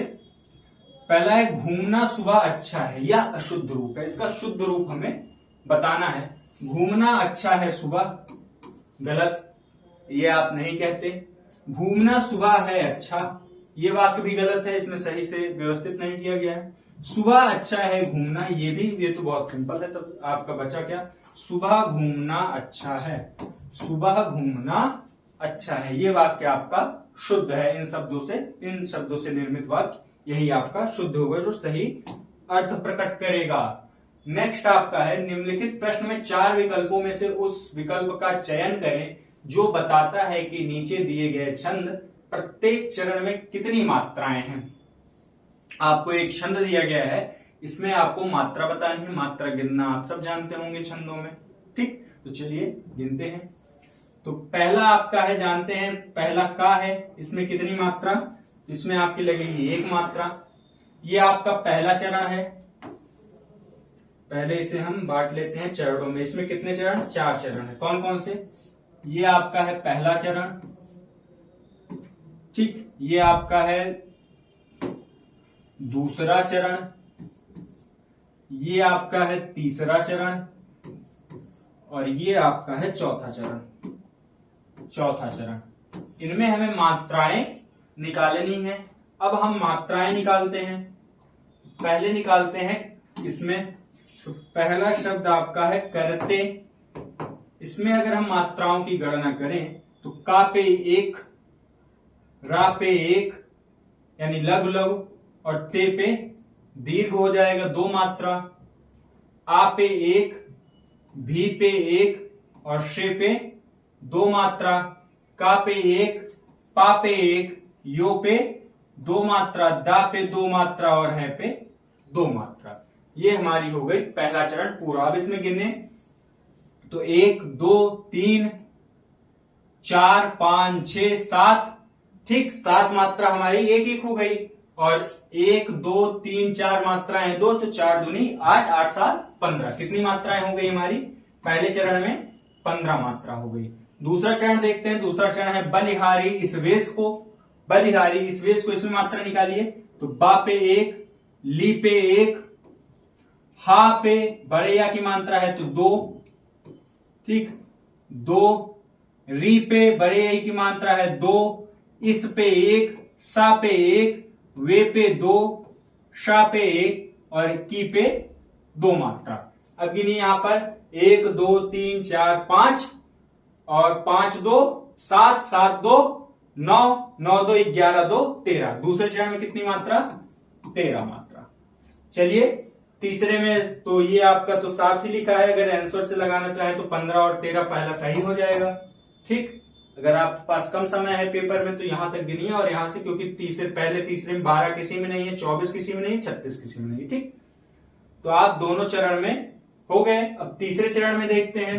तो तीसरे चरण में जब हम देखेंगे तो तीसरे चरण में गिनते हैं, हे पे 1, मा पे 2, त्री है, री की मात्रा है 1, भू पे बड़े की मात्रा है 2, मी पे 1 मात्रा, ठीक मी पे 1 मात्रा, छोटे की मात्रा है, तू पे 2 मात्रा, सा पे 1 मात्रा, त्या पे 2 मात्रा और ही पे 2 मात्रा। गिनिए 1 2 3 4 5, 2 2 मात्रा है 10, 11 12 13, सॉरी आपके है पे 2 मात्रा होगी। यहां पर है पे, यहां पर एक ही है, ठीक है, बिंदी भी है, यहां पर मिसप्रिंट हुआ है तो है हे, ठीक हे, तो यहां पे 2 मात्रा हो जाएगी। टोटल कितना हो गया? 2 2 4 2 6 2 8 2 10 2 12 13 14 और 15।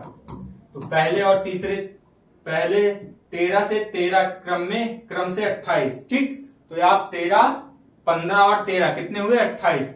ये आपका सही हो जाएगा। ठीक 15। और फिर इसमें देखते हैं तो सगुड़ में 1, भू में 1, रा में 1, मुंह बड़े की मात्रा है 2, यहां पर भी 2 होगा, मूर्ति में 2 2 दोनों पे, सा पे 1, वे पे 2, शा पे 1 और की पे 2। अब गिनिए 1 2 3 4 5 और 5 2 7 7 2 9 9 2 11 11 2 13 मात्रा। ठीक, इस प्रकार आपका है 15 से 13 के क्रम से 28 और यहां पर आपका होता है उलाला छंद। ठीक, चलिए आगे बढ़ते हैं। यहां पे हमारा पहला सही हो जाएगा। नेक्स्ट आपका क्वेश्चन है, निम्नलिखित प्रश्न में 4 विकल्पों में से उस विकल्प का चयन करें जो दिए गए मुहावरे का सही अर्थ वाला विकल्प है। ठीक, आपको एक शब्द दिया गया है, वाक्य दिया गया है, ठीक, उसका सही अर्थ आपको बताना है। तो शब्द आपका है अंक भरना। अंक भरना, इसका सही अर्थ क्या होता है? रो पड़ना, बदल जाना, मूर्ख बनाना या गले लगना। तो देखिए जब कोई जो है बहुत ही खुशी हो जाता है, खुश होके कहता है आओ तुम्हें अकिया ले, आपके देहाती भाषा में कहते हैं अकिया ले, उनका अकियाना मतलब क्या होता है? गले लगना। खुशी से जो है अगर आप किसी के गले लग रहे हैं उसे कहते हैं अंक लगाना। ठीक, अंक लगाना। तो यहां पे आंसर हमारा क्या सही हो जाएगा?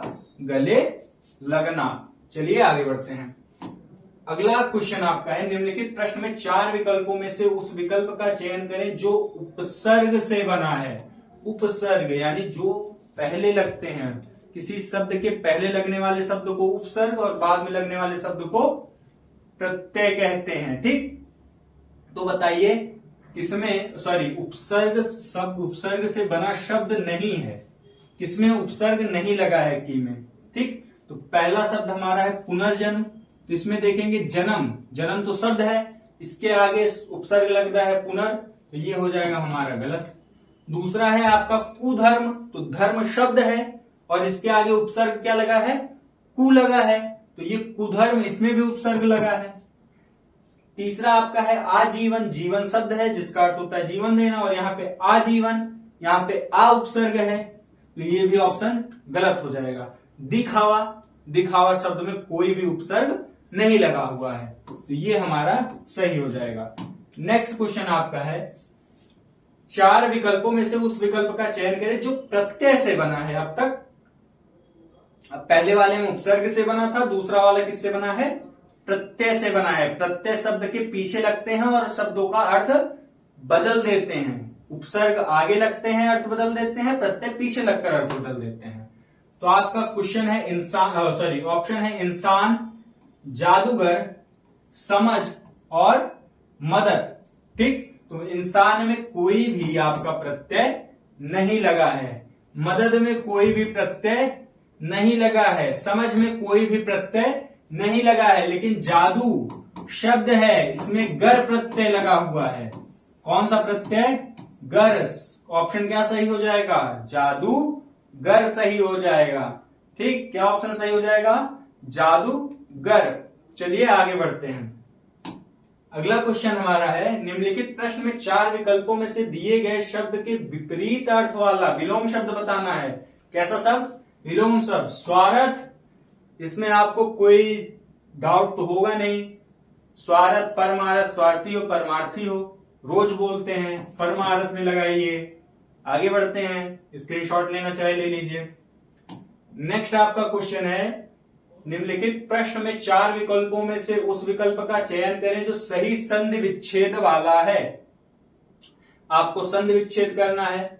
आप का जो शब्द है वो है अत्यधिक। पहले बताइए इसमें संधि कौन सी है, संधि भी पूछा जा सकता है, संधि कौन सी है, तो आप इसमें देखेंगे इसमें संधि है आपकी भैया स्वर संधि, और स्वर संधि में भी पूछ लिया जाए तो यण संधि।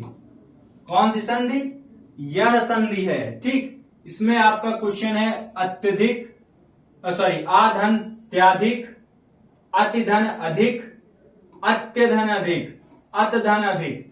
तो इको यच, आप यण संधि का सूत्र जानते हैं, इको यच यानी इक के बाद जब इक के बाद यण आता है तो इक का यण हो जाता है। ठीक, यानी ई के बाद यदि कोई स्वर आएगा तो उसका परिवर्तन यरा लावा में हो जाता है। ठीक, तो यहां पर आप देखेंगे तो ई के साथ क्या लगा है, आ, और ई और आ मिलकर क्या बना लेते हैं, या बना लेते हैं। और यहां पर ता था, ता पे ई की मात्रा लगी थी तो ता को पूर्ण रूप में लिखा था, और बिना मात्रा के आपके जो ता है वो हलंत हो जाता है, हलंत मतलब आधा। तो यहां पर क्या स्वर बनता है आपका, ये अतिधन अधिक मिलकर बनता है अत्यधिक। ठीक, अत्यधिक, ये आपका ऑप्शन सही हो जाएगा। ठीक, यण संधि अतिधन अधिक बराबर अत्यधिक। कोई कंफ्यूजन नहीं, तो चलिए आगे बढ़ते हैं। अगला क्वेश्चन आपका है, निम्नलिखित प्रश्न में 4 विकल्प दिए गए जिनमें उस विकल्प का चयन करें जो सबसे उचित समासिक युग्म पद है। ठीक, जो सही से सामाजिक युग्म पद है उसे हमें बताना है। तो आपका है आचार, आचार। ठीक, आचार का सही समासिक पद क्या हो सकता है, खाने की वस्तु आचार, तो यहां पर उसकी बात नहीं हो रही है। आचार विचार, उसकी भी बात नहीं हो रही है। अनादर नहीं किया जाए, चाल चलन को कहते हैं ना, उनका आचार विचार नहीं, आचार नहीं सही है। आचरण, आचार, यहाँ पे आचार किसका प्रभंश है, आचरण का प्रभंश है। और आचरण क्या होता है, जो हमारे कार्य होते हैं जिन्हें आप हिंदी में चाल चलन कहते हैं। तो क्या सही हो जाएगा हमारा, आचार जो है किसका सामासिक युग्म पद सही होगा, इसका चाल और चलन का। ठीक, चलिए आज नेक्स्ट बढ़ते हैं। नेक्स्ट आपका है निम्नलिखित 4 विकल्पों में से उस विकल्प का चयन करें जो दिए गए शब्द का सही समान अर्थ वाला शब्द है। आपको समानार्थी शब्द बताना है, किसका? दुविधा का। दुविधा का सही समानार्थी अर्थ कौन सा है? धर्म संकट है, विस्तृत है, होनहार है, यथातथ्य है। विस्तृत मतलब विस्तार करना, तो ये तो होगा नहीं दुविधा का।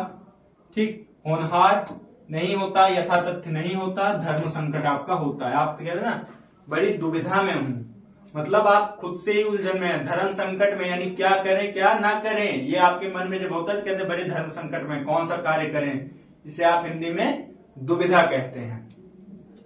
लास्ट क्वेश्चन इस सेशन का और आपके इस पेपर का वो आ गया है कि निम्नलिखित प्रश्न में 4 विकल्पों में से उस विकल्प का चयन करें जो दिए गए शब्द का समान अर्थ वाला शब्द है। ठीक, तो पत्थर का हमें समानार्थी बताना है कि पत्थर का समानार्थी कौन सा होगा। पत्थर का समानार्थी पाषाण होगा, नभचर होगा, निर्भय होगा या गिरी होगा। नभचर मतलब जो गगन में उड़ने वाले पक्षी होते हैं, तो गगन में जैसे कबूतर, चिड़िया, ये सब क्या है? ये सब नभचर हैं। ठीक, निर्भय जो भय से रहित हो, जिसे डर कम लगता हो। गिरी का अर्थ पर्वत पहाड़ होता है और पत्थर का अर्थ होता है आपका पाषाण। क्या सही हो जाएगा? पाषाण। इसी के साथ आपका आज का सेशन यहीं पर समाप्त होता है। 1-2 दिन हमें झेलिए हिंदी में, तब तक आपके हिंदी वाले सर आनंद सर आ जाएंगे। आपको क्लास कैसी लगी इसे आप लोग जरूर बताइए, हिंदी की और स्टेट जीके और जीके की, और इसे ज्यादा से ज्यादा लोगों तक शेयर करिए और मस्त रहिए। चलिए मिलते हैं नेक्स्ट सेशन में। धन्यवाद।